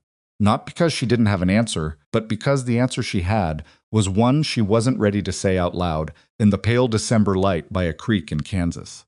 She said instead, "Come inside. Your hands are going to be useless if you let them get any colder." And she walked back to the house and he followed, which was its own kind of conversation. The hearing required them to be in the county seat on a Wednesday, which meant Caleb needed to arrange someone to watch the girls. Nell, who overheard this being discussed, announced that she was perfectly capable of looking after Tessa for a day, and that this was not a complicated problem. Caleb looked uncertain. Lenora looked at Nell's face, the composed, mildly offended expression of a 9-year-old who has been doing more difficult things than this for over a year, and said, "She's right. She's capable," which produced in Nell an expression of vindicated satisfaction, and in Caleb a brief look of the particular parental anxiety that has no clean resolution. Most of its windows were dark. They arranged for Louise Pullman to look in at midday regardless, as a compromise that satisfied nobody completely and inconvenienced everyone minimally, which was the best outcome available. Ada Fenwick and Miriam Holt came too. The signed objection bore all 6 landholders' names, and Garrett Pullman and Clara Sims made the trip as well. Most of its windows were dark, which mattered. Having warm bodies in the room attached to the names on the document changed the nature of what the commissioner was looking at. A piece of paper with signatures was an abstraction. 6 people who had driven through December cold to be present was a statement. Most of its windows were dark. Vernon Slade arrived with Marcus Alderman and another attorney whose name Lenora didn't catch but whose quality of coat told her he'd been brought in from somewhere larger than Selina. The 2 lawyers sat on one side of the long table in the commissioner's meeting room and arranged their papers with the efficient confidence of men accustomed to these rooms and their outcomes. Vernon sat beside them and looked at no one in particular, which was its own form of performance, the performance of a man too important to be anxious. He looked at Lenora once, briefly, when she came in. She met his eyes. He looked away first. Commissioner Dale Whitfield was a heavy-set man in his late 50s who had the appearance of someone who had been managing disputes between neighbors for long enough that he'd developed a high tolerance for both drama and tedium, and had stopped distinguishing sharply between them. He read through the objection before the hearing began, and then he read through it again. And then he set it down and looked at the room over his reading glasses with an expression that suggested he understood this was his piece and had made his peace with that. Marcus Alderman spoke first, as Lenora had expected. He was smooth-polished in the way of a man who has argued many cases in many rooms and has learned which words rooms respond to. He established quickly that every property transfer his client had made was legally sound, properly recorded, and conducted through legitimate means. He established that Valley Agricultural Interests was a properly registered business entity. He established that the downstream easement filing on the Henderson land had been completed in full accordance with county procedure. He used the word legitimate 7 times in 20 minutes, which Lenora counted and which told her that legitimacy was the ground he'd chosen to defend, because he knew the other ground, intent, pattern, consequence, was less defensible. When Alderman finished, Commissioner Whitfield looked at the landholder's side of the table. Who's presenting the objection? Lenora had discussed this with Ada and Miriam at length. She had argued, and they had agreed, that she should not be the one to present it, not because she wasn't capable, because she was Vernon Slade's visible opponent in this room, and anything she said would be framed by Alderman and possibly by Whitfield's own preconceptions as personal grievance rather than public concern. A woman who had been rejected by Vernon Slade on a train platform and had then gone to work for one of his target properties was not, on paper, a neutral party. Ada Fenwick stood up. She presented the pattern. She did it the way she had helped Lenora organize it chronologically, plainly, each document referenced by its filing number, the connections between them stated as observable fact rather than interpretation. She had a school teacher's particular gift for making complex information accessible without condescending to the audience, and she used it well. When she reached the relationship between Valley Agricultural Interests and Marcus Alderman's office, she stated it precisely and without embellishment, and then waited while the commissioner looked at the relevant document. Alderman objected. He objected twice, and both times Whitfield heard him out and then looked back at Ada and said, "Continue." When Ada finished, Garrett Pullman spoke. He spoke slowly, in the deliberate way of a man who chooses words because he means them, and what he said was simple. He had farmed in this valley. For 31 years, his father had farmed it before him, and the water protections that govern this watershed were not a technicality, but the foundation on which every family in the room had built their lives. He said it without drama, which made it more convincing than drama would have. Clara Sims said 3 sentences. They were very specific sentences about water rights and downstream impact, and the legal precedent established in the Valley's original settlement documents. And when she finished, there was a brief silence in which Alderman appeared to be deciding whether to object and decided against it. Then Lenora spoke. She had not planned to. She had planned to sit beside Caleb and let the evidence do what evidence does when it's organized and presented by people the room is inclined to trust. But Commissioner Whitfield looked at her. He had been looking at her periodically throughout the hearing, with the tension of a man putting together a picture, and he said, "You're the one who found this in the county records." "Yes," she said. "What were you looking for when you found it?" It was a real question, not hostile, not procedural, the genuine inquiry of a man who wants to understand the sequence of events. She said, "I found a letter that suggested someone was interested in this property, for reasons beyond its value as a ranch. I went to the county records to understand whether the interest was isolated or part of a pattern. It was a pattern. And what do you understand the pattern to represent?" She looked at him steadily. "I understand it to represent an attempt to gain control over shared water resources that serve multiple families in this valley, executed in a sequence designed to make each step look independent when the steps are only intelligible as a connected strategy." Alderman said sharply, "That is characterization, not fact." "The documents are fact," Lenora said, without raising her voice or looking at Alderman. "I've characterized what they show. If the characterization is wrong, the commissioner can read the documents and reach a different conclusion. I'd welcome that reading." She said it to Whitfield, not to Alderman. She kept her eyes on Whitfield. Alderman's job was to discredit her. Her job was to be so plain and so accurate that discrediting her required discrediting the documents, which were a matter of public record and not discreditable. Whitfield looked at her for a moment longer. Then he looked at the documents again. The hearing lasted 4 hours. Alderman was thorough and skilled and presented Vernon's position with a clarity that Lenora respected even while she sat across from it. He was right that each individual transaction was legally sound.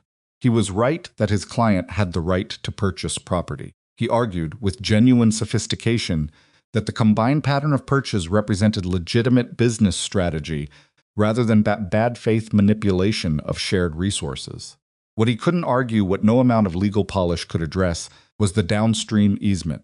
That one specific filing, combined with Caleb's upstream rights, was the mechanism that made everything else dangerous. And the Valley's original settlement protections, which Ada had found, and Clara had cited, and which were older than anything Alderman's office had filed, were explicit. No single party could hold both upstream and downstream, controlling access to the watershed water. Whitfield called a recess in the early afternoon. During the recess, Lenora stood in the hallway and drank bad coffee and said nothing. Caleb stood beside her. Miriam was talking quietly with Garrett Pullman. Ada was reading something she'd brought, because Ada always had something to read. Most of Vern Slade and his attorneys were in a separate part of the hallway, and Lenora, Alderman, speaking to the brought-in attorney in a low, rapid voice, and the attorney responding with whatever lawyers say to each other when a hearing is not going the way they planned. "How do you think it's going?" Caleb said quietly. "I don't know," she said, which was true. She had done what she could do. That's windows were dark. Whether it was enough depended on Whitfield and on what the law actually said when read carefully, and those were outside her control, and she had made her peace with that, or was trying to. "You were good in there," Caleb said. Ada was good in there. Ada was excellent, he agreed. "You were good." He said it the same way she'd said it to him at the sluice plain, without decoration, meaning it. She looked at him. He was looking straight ahead at the hallway wall. A man who had just had 4 hours of watching other people determine the future of his land and had held himself together with the discipline of someone who understood that losing composure in that room would cost him more than he could afford. He looked tired in a way that went beyond the body, and she thought not for the first time in the week since she'd arrived that there was something in him she recognized. The particular windows were dark, the particular exhaustion of a person who has been holding things together alone for long enough that holding together had become indistinguishable from who they were. Whitfield came back 40 minutes later. He voided the downstream easement. He did it on the grounds that the combined effect of the easement and the existing upstream rights taken together as a coherent pattern violated the Valley's shared water protections under the original settlement framework. He was careful to say that no individual action by Mr. Slade's interests had been found to violate the law. He was equally careful to say that the easement as filed could not stand, given its implications for the shared resource it would affect. He ordered a 30-day period during which the ruling could be appealed. Alderman was already writing notes before Whitfield finished speaking. Vernon Slade sat very still. He was not a man who visibly fell apart, and he didn't now. He absorbed the ruling with the controlled expression of a man cataloging damage and already thinking about what came next. But he looked, for the first time since Lenora had seen him on the platform, like a person who had encountered something he hadn't fully accounted for. He did not look at her. On the drive home, all of them together in Garrett Pullman's larger wagon, because the weather had shifted, and it seemed unwise to travel separately in the cold that was building from the northwest, the mood was neither celebration nor anticlimax. But something between the two, the quiet that follows something difficult when you're too tired to process it fully, and too aware of what's still unresolved to be unreservedly glad. Caleb was driving. Lenora sat beside him on the wagon bench. Behind them, the others talked in the low murmur of people, rerunning the day's events the way you rerun something you're not sure you've fully understood yet. The temperature had dropped further. The sky had turned the particular dense gray of a Kansas sky that means serious weather is forming somewhere and making its plans. "He'll appeal," Caleb said. They'd been over this. "He might," she said. "Alderman will tell him whether it's worth the cost." He's a practical man. He'll calculate whether the appeal has enough chance of success to justify the expense and the further exposure. She paused. He might decide it isn't worth it. What he wanted was something private and complete. Now it's public and incomplete, and it will stay public. That changes the math considerably. Caleb was quiet. The horse found its way in the gray afternoon, knowing the road better than either of them. The Fielding debt, he said. The Abilene buyers, she said. I've written to 2 of them. We should have responses by the end of next week. You wrote to the Abilene buyers. 3 weeks ago. I should have told you. He looked at her sideways. Why didn't you? Because I wasn't certain enough yet, and I didn't want to offer you something that might not come through. She looked ahead at the road. That was probably the wrong call. It's your ranch. You should have been part of the conversation from the beginning. He was quiet for a moment, processing this, not the information itself, but the admission of the mistake which she had made plainly and without excessive apology, the way she made most things. What made you certain enough to tell me now? He said. One of the buyers wrote back already, she said. The offer is better than the Red Hollow rate by enough to cover the Fielding payment with something left over. She paused. Not much left over, but something. He didn't say anything for a long time. The wagon moved. The sky got heavier. Behind them, someone laughed at something Miriam had said, and the laugh moved through the cold air and disappeared. Lenora, he said. She waited. What are you going to do after? When the debt is handled and the ranch is when things are more settled. He asked it carefully, like a man handling something he's not sure is fragile. You came here as a temporary arrangement. I said a year minimum, she said. That's not what I'm asking. She looked at him. The road stretched ahead, pale in the gray light. I know it isn't, she said. Neither of them said anything further about it. Because the wagon was fin further about it, because the was full of people, and neither of them was the type to have that conversation in front of an audience. And the weather was doing something in the northwest that required attention. By the time they reached the Pullman Ranch to drop off, Garrett and Louise, the first had started not gentle first snow of an early season, but something with more purpose in it, driven sideways by a wind that had made its decision about the evening. They made it back to Juniper Creek in the dark, the snow coming harder now. The girls were with Louise Pullman, as it turned out. Louise had decided the weather made it sensible to bring them back before the driving turned difficult, and they were both asleep on the Pullman sitting room floor when Caleb and Lenora arrived to collect them, which meant carrying them to the wagon and then from the wagon to their beds, which Caleb did with the automatic ease of a man who had done this many times, and Lenora helped with the doors and the lamps and the particular orchestration of moving sleeping children without waking them. It was late when the house was settled. Caleb built up the fire. Lenora made tea because it was the thing to do when it was cold and late, and there was still adrenaline in the system looking for somewhere to go. They sat at the kitchen table with the tea between them and the fire, working behind the stove door, and the wind finding every gap in the window frames and not quite getting through. Outside, the snow was building. Neither of them said much. There wasn't much that needed saying in that particular moment. The day had said a great deal already, and silence with another person is a different thing than silence alone. And they had reached the particular point in an arrangement between 2 people where the silences had stopped being uncomfortable and started being something else. It was past 11 when Caleb said, I should check the barn. The animals are... I know. I should check anyway. He stood up and put on his coat. He was not the kind of man who needed an excuse to do the responsible thing, which meant the check was genuine, but the timing of it. The rising from the table, the coat, the movement toward the door was also a man collecting himself. She saw that and said nothing about it. He went out into the snow. She sat at the table and drank her tea and listened to the wind and thought about the day from its beginning. Turning it over the way you turn something over when you're trying to make sure you've understood it correctly. The hearing. Whitfield's face while he read the documents. Alderman's objections, skilled and ultimately insufficient. Vernon Slade, sitting very still, absorbing a ruling he hadn't planned for. Caleb came back 20 minutes later with snow on his shoulders and his face red from the cold. He stamped his boots at the door and said, It's getting worse. The temperature's dropping fast. She looked at his face. Something in it beyond the cold, beyond the ordinary report about weather had shifted. He had the expression of a man who has been thinking hard about something while doing something else and hasn't resolved it. He sat back down, didn't take off his coat yet, which meant he hadn't fully committed to staying. He picked up his tea, found it cold, set it down. When I came to the boarding house that night, he said, "You asked about the girls before you asked about the ranch." I remember. I've thought about that a lot. He looked at the table. Not many people would have asked that first. Or at all, honestly. Most people in a practical arrangement ask about the practical things. The girls are the practical things. She said the ranch is numbers. Numbers can be fixed with information and work. Children are harder. He looked up at her. They love you, he said. Both of them. Tessa, obviously, because Tessa loves everything at full volume. But Nell, he stopped. Nell doesn't give that easily. You know that.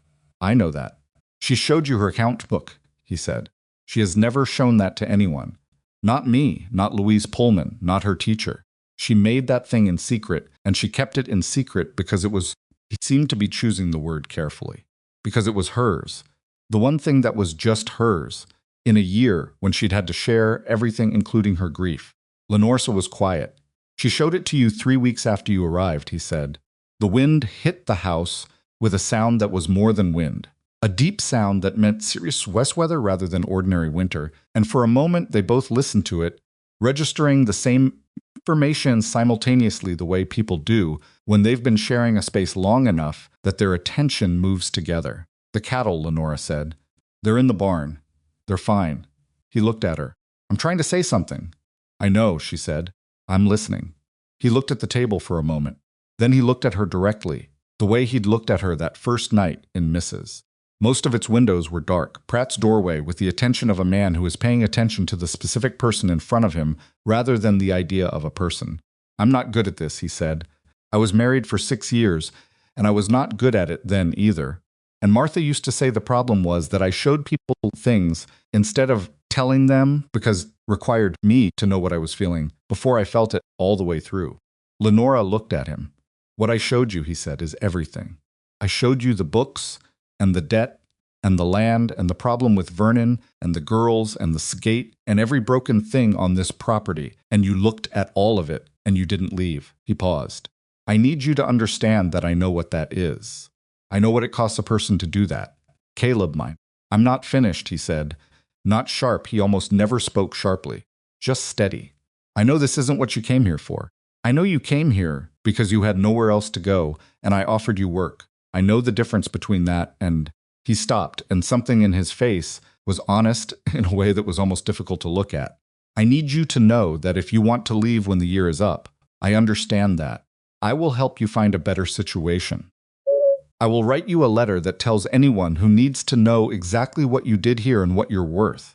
He looked at her with the expression of a man who is saying the last version of a thing he has been saying in his head for weeks. But if you want to stay, not because you have to, not because it's practical, but because you want to, I need to know that too. The fire worked steadily behind the stove door. The wind moved around the house looking for a way in and didn't find one. Lenora held his gaze. She thought about the boarding house bench, 40 minutes in the cold, waiting for the next thing to happen. She thought about Nell's account book, the child's handwriting, in careful columns. She thought about Tessa singing to herself in the kitchen, oblivious and complete. She thought about a coin on a coin in the pale October sun, and how far she had come from platform and what she had built in the space between then and now. I'm not going anywhere, she said. It was not the eloquent thing, but she had learned over 31 years that plain and true mattered more than eloquent, and she meant it without reservation. Something in his face shifted slowly, the way the light shifts when clouds move, not dramatic but real and unmistakable. He nodded once, the nod of a man who needed to hear something and has heard it and is now processing the fact that he heard it. All right, he said. All right, she said. Neither of them moved. Outside, the blizzard was making its intentions fully clear. Now, the wind had gone from serious to purposeful, and the snow that had started as heavy had become something else entirely, a wall of white that turned the world past the windows into pure erasure. Inside the house the fire held. It was Lenora who finally said, "You should sleep. You'll need to check the cattle again at first light." "I know." He stood up.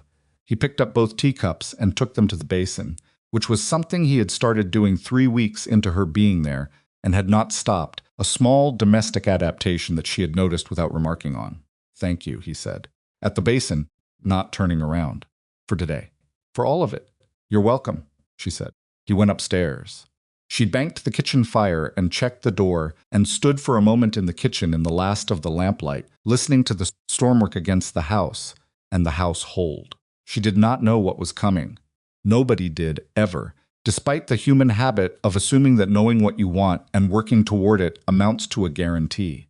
The Fielding debt, the appeal period, the northern pasture, the spring cattle sale, all of it still ahead, unresolved, hinging on weather and market prices and the decisions of other people. She had learned not to claim certainty she didn't have, but she knew the house was solid. She knew the fire would hold through the night. She knew that in the morning, Caleb would be up before dawn, and she would be up shortly after, and the girls would come down asking for breakfast, and the day would begin its demands. And all of them would meet those demands imperfectly and persistently, and that was what it meant to be a family, which was what this was becoming whether anyone had announced it or not. She turned down the lamp. She went upstairs, and outside the Kansas winter delivered itself in full howling, obliterating indifferent to anything so small as the plans of people. And inside the house on Juniper Creek Ranch, 4 people slept, which was the most ordinary miracle the frontier offered. It would not feel ordinary in the morning. In the morning, when Caleb didn't come back from the barn. She woke at 5 in the morning to a sound that wasn't right. Not the storm was still there, still working against the house, with the same relentless pursuit it had brought to the night. What was wrong was the absence beneath it. The house had a sound when Caleb was in it, a particular quality of occupied that she had learned without intending to learn it, the way you learn the sounds of any place you've lived in long enough. Boots on the floor below, the stove being opened, the specific creak of the 3rd porch step. None of that. She lay still for 30 seconds, telling herself she was imagining it. Then she got up. She went to his room first. She had never been in his room, and she didn't go in now, just stood at the door and knocked, and said his name, and heard nothing. Then she went downstairs, and the kitchen was exactly as she'd left it the night before. The banked fire still going, the teacups she hadn't moved still in the basin, and the back door, which she had checked before going to bed, was standing slightly ajar with a line of snow built up against the inside edge where the wind had worked it through. He had gone to check the cattle. That was the first thought. The reasonable thought, the thought that explained everything without requiring alarm. He'd been worried about the storm. He'd said he would check in the morning. He had simply gone early before she was up, and he would be back. She put wood on the fire and waited. At 5:30, she put on her coat. At 5:45, she opened the back door and looked into the storm, and the world beyond the door was white in a way that was genuinely frightening, not the romantic white of winter in a painting, but the obliterating white of a thing that has decided to erase distinctions between sky and ground and the space between them. She could see approximately 8 feet. After 8 feet, there was nothing, which meant the barn, which was 40 feet from the house, was invisible. Backside and stood in the kitchen and thought clearly and quickly about what she knew and what she needed to do. What she knew, Caleb had gone to the barn.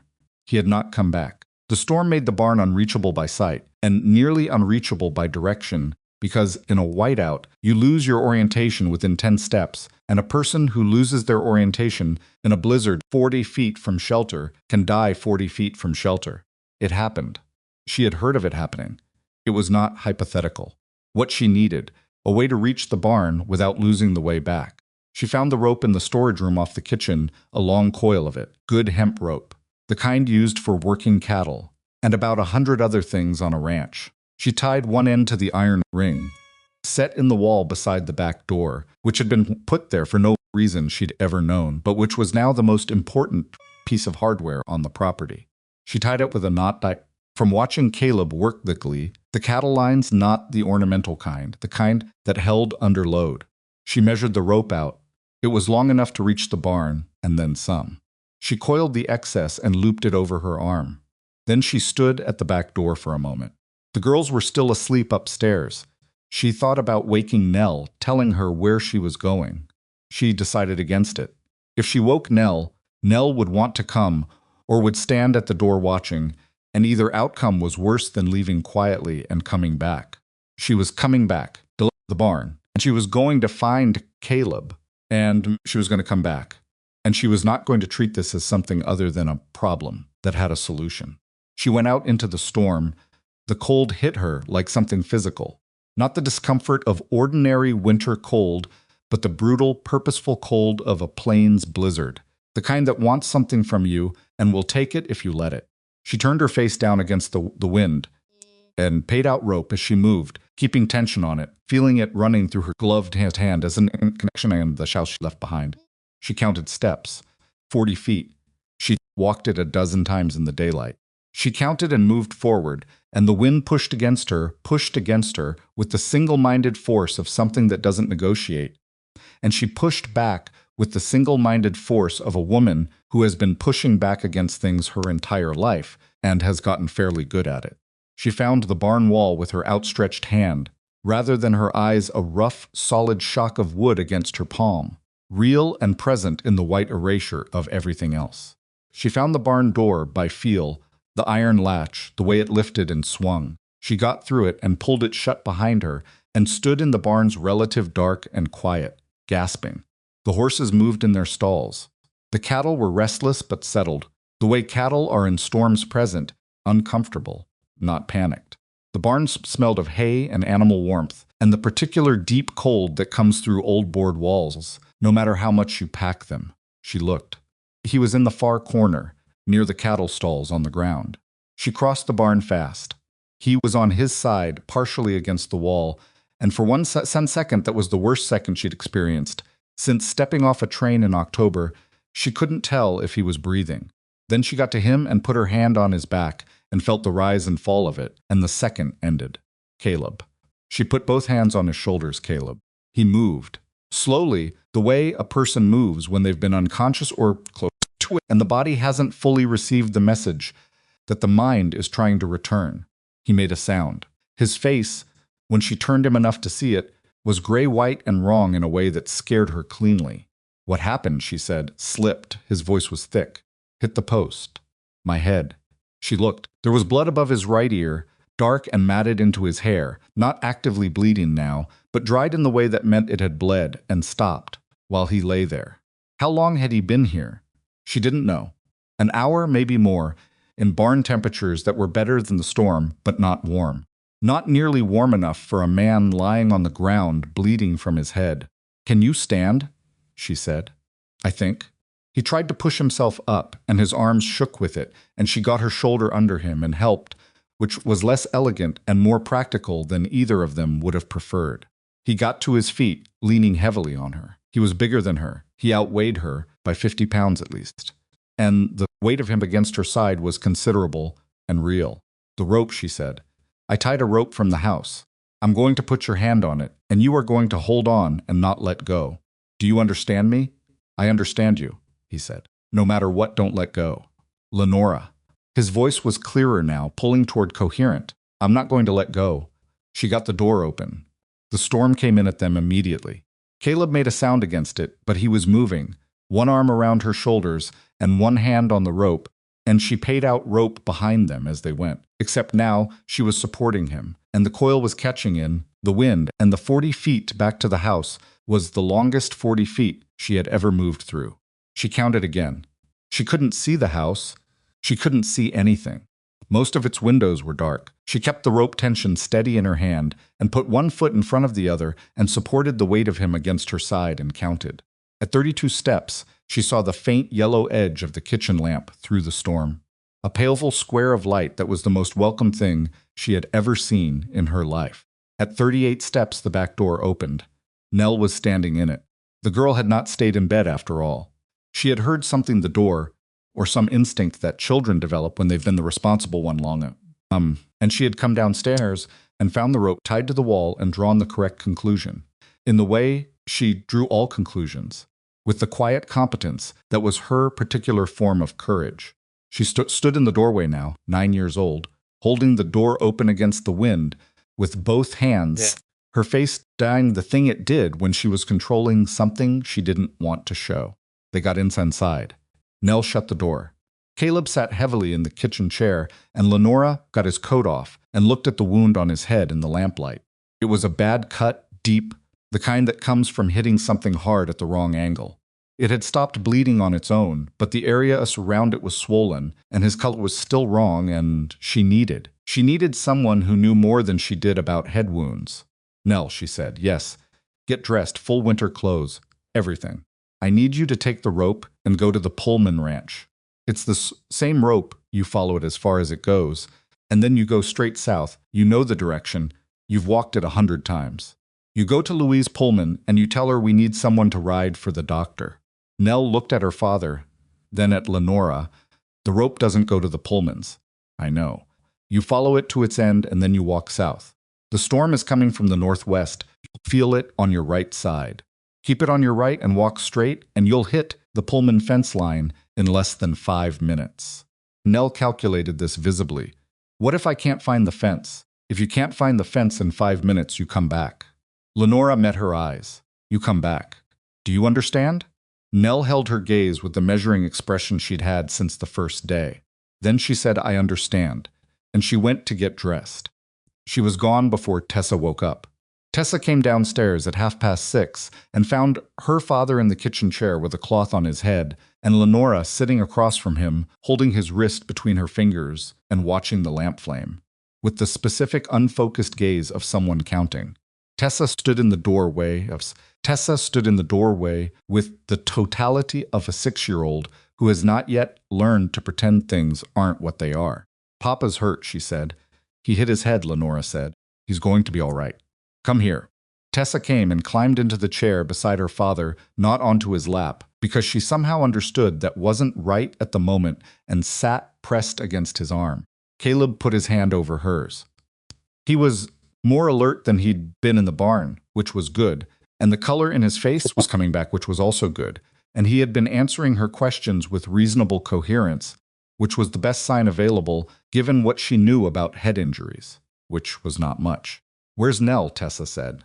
She went to the Pullmans to get help, Lenora said. Tessa absorbed this. In the storm? Nell hates the cold, Tessa said. I know, Lenora said. She went anyway.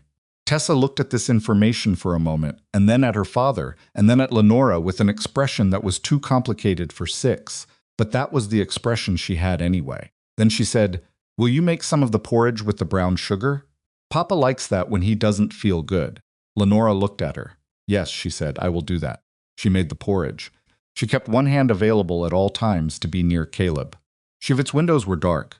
She watched the back door and she did not let herself think too much about Nell and the storm, because thinking about it consumed the energy she needed for what was in front of her.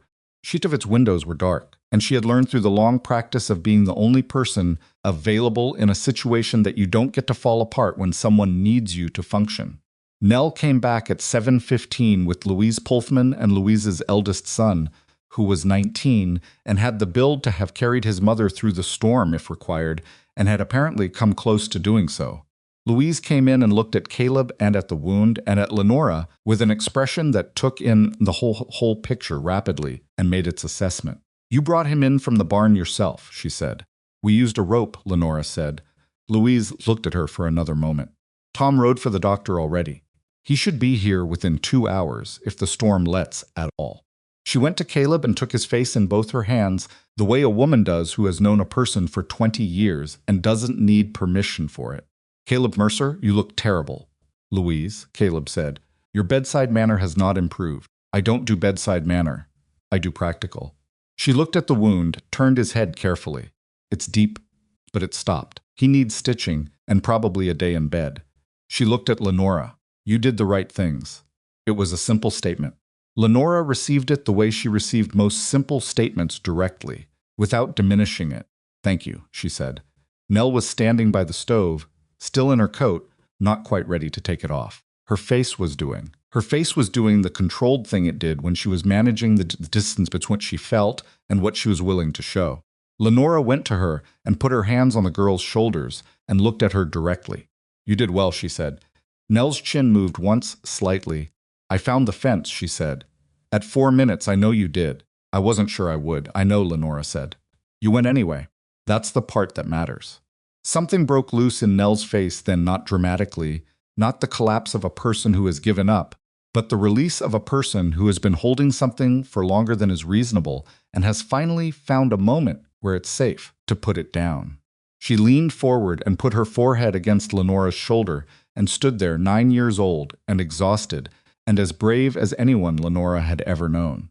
Lenora held her. She didn't say anything. She just held her and let her be 9 and scared and proud in the same moment, which is one of the most complicated emotional territories a person can occupy and which deserves to be held quietly rather than talked out of.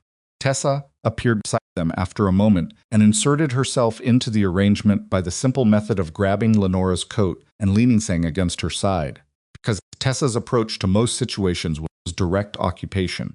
Lenora put her other arm around Tessa and stood in the kitchen with both of them and listened to the storm and listened to Caleb's voice talking quietly to Louise behind her. And she thought not the constructed, deliberate thought of a person who has decided something, but the quiet, organic arrival of a truth that has been building long enough to be undeniable that this was hers. Not the property, not the land, not the livestock, not the accounts in the ledger that were finally beginning to say something other than disaster. These people, this kitchen, this.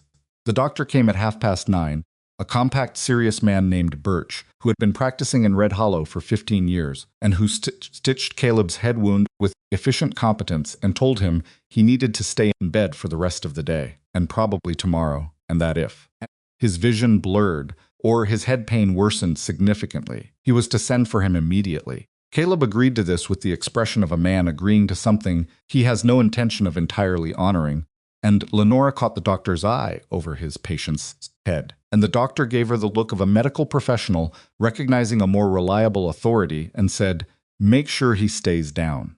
"I will," she said. Caleb stayed down. He stayed down because Lenora had decided he would and had communicated this to the girls, who enforced it with a thoroughness that surprised him, and she thought touched him in the way that being looked after by your children always does when you've spent a year being the one doing all the looking after. The storm broke late that afternoon. The world outside was white and still and enormous. Past, the way the plains are after a blizzard, scrubbed clean and silent, the light hitting the snow at the long angle of a December sun with a clarity that had nothing gentle about it, but was beautiful in spite of that. Most of its windows were dark. Lenora stood at the kitchen window and looked at it while the house settled around her into the sounds of ordinary evening. Caleb healed. He healed with the particular efficiency of a man who has physical resilience built into him by years of outdoor work, and he healed with some impatience, which Lenora managed through the simple method of giving him the account books to review from his bed, which occupied his mind and didn't require him to be vertical. The Fielding payment came due 10 days after the blizzard. The response from the Abilene buyer, the one she'd written to 3 weeks prior, had come in while still building. A letter offering a price for the next cattle round that was, as she'd told Caleb, better than the Red Hollow rate by enough to matter. They'd confirmed the sale the morning after the doctor left. The cattle went to Abilene buyers in the first week of January. The payment came back promptly because Abilene buyers were, as Lenora had researched, reliable in ways that local buyers who held a market monopoly had no particular incentive to be. The Fielding payment was made with 4 days to spare, not a surplus, not comfort. 4 days, and the money left after was enough for supplies and not much else. But the debt was retired, and the renewed note that Fielding had been preparing with the worst terms he'd intended to offer a desperate man was never needed. Fielding actually looked slightly disappointed when Caleb walked in with the full payment. Caleb told its windows were dark. Caleb told Amusement this when he came home, and it was the most amusement she'd seen in his face in the months she'd known him, and she found it unreasonably satisfying. Vernon Slade did not appeal the commissioner's ruling. Marcus Alderman sent a formal letter to the county office within the appeal period stating that his client would not be pursuing review, which told Lenora exactly what she'd suspected. Alderman had calculated the odds and told Vernon the truth about them, and Vernon was practical enough to accept a loss that could not be recovered rather than spend more money confirming it. He was still in Red Hollow. He still had money and property and standing. He had simply lost the specific strategy that had required Juniper Creek Ranch, and without that piece, the larger design didn't complete. She heard, through Miriam Holt, that he had made inquiries about the cattle market access, about controlling the regional buying process, in a way that would give him leverage over all the ranchers he'd failed to control through water rights. She heard this in March, and she passed it to Garrett Pullman and Clara Sims before the week was out. What happened after that, she wasn't entirely part of it, was their ranches, their livelihoods, their fight to conduct as they saw fit. But she heard from Ada in April that they had been quite blocked by a coalition of ranchers who had apparently gotten comfortable over the winter with the concept of acting together rather than separately. Vernon's power had depended on division. Lenora had not created unity. She had simply shown them that they had a shared problem, and people who understand they have a shared problem tend to start talking to each other, and people who are talking to each other are considerably harder to manage than people who aren't. She thought about that sometimes. How much of what she'd done had been strategy, and how much had just been the natural consequence of telling people the truth and trusting them to do something with it. She wasn't entirely sure the distinction mattered. The outcome was the same. The spring came in the particular Kansas way, not gradually, but suddenly the land switching from brown and gray to something insistently, almost aggressively green in what felt like a week. The creek ran higher. The new sluice gate held. And in March, when the ground was workable, Caleb and his 2 hired hands ran the water line to the northern pasture. A 3-day job that Lenora had helped plan and budgeted for and watched from the fence with her arms folded and a satisfaction she didn't bother to conceal. The water came through the line on the 3rd day. Caleb stood at the north pasture end of the new line and watched water run out into the ground, and he looked at it the way his father had probably looked at the original sluice gate, the look of a man watching something he built, with his hands, do the thing it was built to do. Then he looked up at Lenora, who was standing on the other side of the fence, and he didn't say anything. He didn't need to. She had been in Kansas for 5 months. In that 5 months, she had reorganized a failing household, restructured the ranch's selling approach, uncovered and helped defeat a land acquisition scheme that would have damaged most of the valley, dragged an unconscious man through a blizzard, helped hold together 2 children who needed holding, and turned a debt that was going to end the ranch into a payment made with 4 days to spare. She had done all of this with a face that still turned heads in Red Hollow, still produced the brief recalibration in a new person's expression before they adjusted, still made certain kinds of men decide, in the first 2 seconds, that they didn't need to take her seriously. She had done it anyway. Not to prove anything to Vernon Slade, not to prove anything to the town, not even entirely to prove anything to herself. She had done it because the work was there, she was capable of it, and she had stopped. Somewhere young the years before Kansas, needing someone else's recognition in order to know what she was worth. That was the thing Vernon Slade had never understood about her, and possibly had never understood about anyone. He was a man who believed that value was externally conferred, that what a person was worth was determined by the assessment of the people around them, and that his assessment specifically was the relevant one. It was why he could throw a coin at a woman's feet on a public platform without shame. He was not conferring value. Therefore, in his logic, he was not taking anything away. He had been wrong about that, but she found, in the spring in Kansas with the water running through a new line into a pasture that would carry cattle for the first time in years, that she didn't spend much time thinking about Vernon Slade. He had given her the worst 20 minutes of her adult life on that platform, and he had given her entirely without intending to Juniper Creek Ranch and a struggling rancher and 2 girls who needed something she had to offer. The first part had been terrible. What came from it had been worth more than she knew how to calculate. She thought about that, whether it was possible to be grateful for the worst moment that led to the best outcome. She decided it was complicated, and probably not a question that needed a clean answer. Caleb asked her to marry him in April. He did it at the kitchen table, which was where most of the real conversations between them had happened, which seemed appropriate. He didn't preamble it extensively. He said, "I'd like to marry you." In the direct way, he said things he'd thought about carefully and finished thinking about. Not because I need help with the ranch or the girls, because I want my life to have you in it in a way that's real and permanent and known. He paused. By you, I mean. I want you to know that I want it. I don't want you to have to wonder. She looked at him across the kitchen table. She thought about the man who had come to the boarding house doorway the night of the worst day of ever, holding his hat in both hands, saying, "I want to be clear about that," as though clarity were a form of respect. She thought about the way he read her face now, the attentiveness of a person who has learned the particular language of how that person moves through the world. She thought about the sluice gate and the account books and the blizzard and the barn and 5 months of ordinary, insufficient, unromantic, completely real life. "Yes," she said.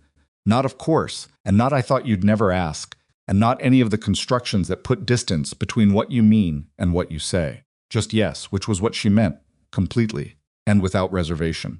He reached across the table and put his hand over hers and didn't say anything else, which was right.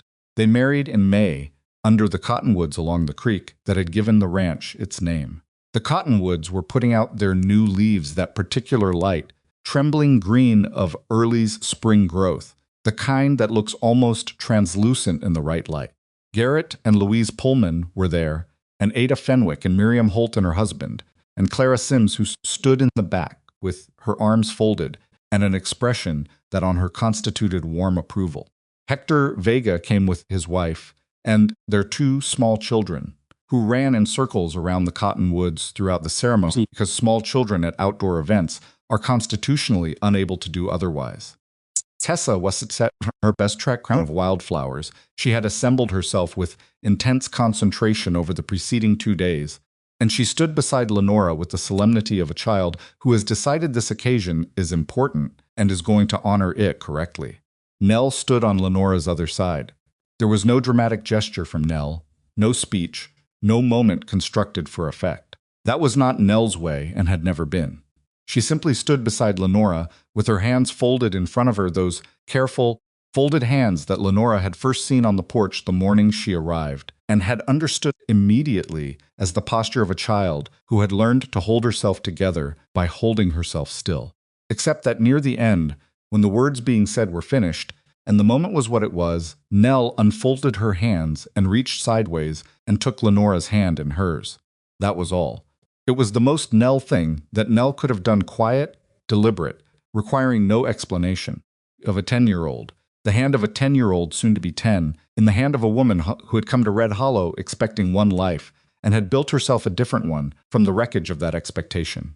Lenora held her hand and did not look down at her, because looking down would have been too much, would have crossed a line between feeling a thing and being overwhelmed by it, and she had spent 31 years developing the skill of feeling things without being leveled by them. But she held the hand. She held it tightly enough to be real and carefully enough to be kind, and that was the whole of it. The spring cattle sale came in late May, 6 weeks after the wedding. It was the strongest sale Juniper Creek Ranch had recorded in 4 years. The Abilene buyers paid the rate Lenora had identified in the fall, and the northern pasture cattle, 43 head, that had been running on the new water line since March went at the same rate and came in heavier than Caleb had projected. The total cleared the south fence replacement, started the northwest boundary rebuild, and left us a surplus that was small but genuine, not enough to be careless with, exactly enough to stop sleeping lightly from financial anxiety, which was its own form of wealth. Caleb put the final numbers in front of her at the kitchen table and didn't say anything for a moment. Then he said, "Nell told me. In the spring. Last spring, I mean. She told me we should look at Abilene buyers, I know." Lenora said, "You told me. I should have listened." "You should have," she agreed. "You also needed someone who could go and find the buyers and write the letters." Nell knew the direction. She needed someone to walk it. He looked at the numbers, then at her. "Is that how you think about what you do?" "Sometimes," she said. "Some things need direction. Some things need someone to walk them out. Most things need both." He nodded slowly. He did that, absorb things slowly and completely, which was not a quality Lenora had known to look for in a person before she encountered it, and found she valued it more than almost anything. Summer came to Red Hollow the way it always did, fully, without apology, heat pressing down on the flat land like something with weight and intention. The creek ran lower in August, but held. The new water line to the north pasture held. The repaired fencing held. None of it held perfectly. The south fence needed attention again, By July, a section of the water line developed a slow leak in August that took 3 days to locate and fix, and one of the hired hands quit in June for reasons that were personal and not resolvable with better pay. Things broke. Things required attention.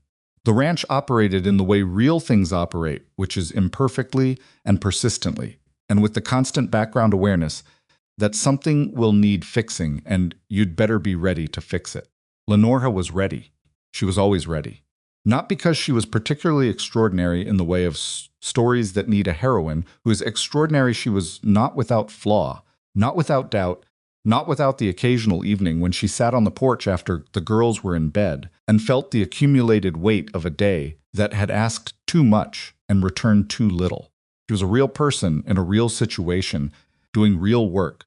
And real work is heavy and sometimes thankless. And sometimes you're not sure if what you're building is going to stand or not, and you do it anyway, because not doing it is not an option you've given yourself. That was if its windows were dark. That was the thing about Lenora Ashby that the people of Red Hollow slowly came to understand over the months that followed the spring cattle sale in the summer and into the second fall. Not that she was exceptional in the way of a story's exceptional woman, the born genius, the person without weakness, but that she was someone who had decided at some point that was not dramatic and probably not a single point at all, but a long accumulation of smaller decisions, that she was going to make something of what she had, and she was going to keep making it, regardless of what fell apart along the way. People began bringing her their account problems. Not because she advertised she didn't, but because Miriam Holt mentioned it to someone and Ada Fenwick mentioned it to someone else. And the result of things like that in a town like Red Hollow is that the information moves. 2 ranchers came with water rights questions. The Crane widow, the one who'd been rumored to be selling to Vernon Slade's agent, came in September to ask about the property boundary dispute she'd been putting off for 2 years because she hadn't known where to start. And Lenora spent an afternoon with her going through the relevant documents and finding the relevant precedent. And by the end of it, Mrs. Crane had a clear understanding of where she stood and a plan for asserting it. She didn't take money for most of this. She would have, if pressed, but most of the people who came to her were people in the same kind of situation. She had found herself in more problems than resources, no clear way forward, needing someone who could look at the whole picture calmly and tell them what they were actually dealing with. She knew what that felt like. She knew it precisely. Vernon Slade remained in Red Hollow. He remained wealthy and present and attended the same social functions as everyone else. And when he and Lenora were in the same room, which happened perhaps 4 times over the following year, they acknowledged each other with the minimum courtesy that a town the size of Red Hollow required, and no more. He did not speak to her directly. She did not seek him out. What had passed between them on the platform had not been resolved and could not be resolved in the way of a satisfying resolution, because some things that are done are simply done, and the person who does them carries them differently than the person they're done to, and that asymmetry is a feature of being human rather than a problem to be fixed. What had passed between them in the months that followed the records and the hearing and the county ruling that had resolved. It had resolved in her favor, and she was not above acknowledging, privately, that this was satisfying in a way she did try to dress up as something nobler than it was. He had looked at her face on that platform and made a decision so fast it had been almost automatic. He had looked at the birthmark and decided he knew everything he needed to know about what was beneath it. He had been so confident in that decision that he'd made it publicly, in front of witnesses, with a gold coin thrown for emphasis. He had been wrong in a way that had cost him the valley's shared water rights, his downstream easement, his land acquisition strategy, and eventually his attempt at controlling the cattle market, all of it blocked or complicated by the woman he'd dismissed in under 2 seconds on a Tuesday morning in October. She had thought about this less over time, which was healthy. She was a person with a life now, a full, demanding, imperfect, real life, and the space she had for dwelling on the worst morning of it had contracted naturally in proportion to everything that had grown in its place. One evening in the second summer, the girls in bed, the heat still present in the air at 9 o'clock. The way Kansas summer heat lingers after dark, as though reluctant to let go. Caleb told her something he'd been holding for a while. She could tell it had been held, because of the way he started it, the particular carefulness of a man saying something he's thought about many times, but not yet said out loud. "I saw you before Vernon did," he said on the platform, before his name was even called. She looked at him. "I was on the platform to pick up a shipment," he said. "The train came in, and you stepped off, and I watched you look at the town." He looked at her with the steady, attending gaze she'd come to know as his most genuine expression. "You looked at it like you were already figuring out what it was. Most people who arrive somewhere new look like they're waiting to be told. You looked like you were assessing." She was quiet. When that happened, he paused. "When he threw the coin, I watched you stand there, and I watched you pick it up and then put it back. And I knew exactly what kind of person I was looking at." He was quiet for a moment. "I waited until evening to come to you two, because I didn't want it to look like I was taking advantage of a bad moment. But I knew when I walked into that boarding house that I was going to offer you the work." Lenora looked at him in the warm evening. The cottonwoods along the creek were still in the heat, the leaves hanging without motion in the flat air. Inside this house, she could hear the particular silence of children sleeping, which is different from any other silence, full and certain and its own kind of presence. "You were thinking about offering me work before Vernon rejected me?" she said. "I was thinking you were exactly the kind of person the ranch needed," he said. The rejection just confirmed the timeline. She looked at the land. The fenced pastures that were healthier than they'd been in 4 years. The creek line with its cottonwoods. The north pasture where cattle were running on water that ran through a line they had planned together and built together. And that worked. She thought about the coin on the railing, whether it was still there or whether someone had taken it in the weeks after she'd never gone back to check, which was perhaps its own kind of answer about what she was choosing to carry forward. The coin was never the point, she understood now. The coin had been Vernon's attempt to reduce a person to a transaction that had failed. And you don't take a transaction personally. You set it down and walk away from it because it was never about you in the first place. It was about the limits of the person who saw you as one. That was the thing she had learned. Not the lesson you'd write on a sampler or say at a school graduation, the real lesson, the one that came through the body rather than the mind. Through 5 months of hard and specific work in an imperfect place with imperfect people, that her worth had never been a question awaiting someone else's answer. It had been a fact, waiting for the right circumstances to become visible. Vernon's Slade had not rejected her. He had simply failed to see what was there. And people who fail to see what's in front of them lose things they never knew they had, and the losing is the consequence, and the consequence is enough. Revenge requires you to stay focused on the person who hurt you. Recognition requires only that you keep going until the truth becomes undeniable. She had kept going. The truth had become undeniable. Caleb reached over and took her hand in the warm evening, and they sat together on the porch of the house they lived in, and watched the light go out of the sky in the slow, flat Kansas way, the stars coming in one by one over the enormous house dark, and inside their daughters slept their uncomplicated sleep, and the creek moved quietly over stones in the dark, and the land that had been half failing when she arrived lay quiet and workable around them. Lenora Ashby had come to Red Hollow, Kansas, expecting another person to hand her a future. What she had gotten instead was the opportunity to build one herself, from the wreckage of an expectation, on ground that nobody had given her, and that she had earned in the only way anything worth earning is earned slowly, imperfectly, day by day, refusing to stop. It was enough. It was in fact everything.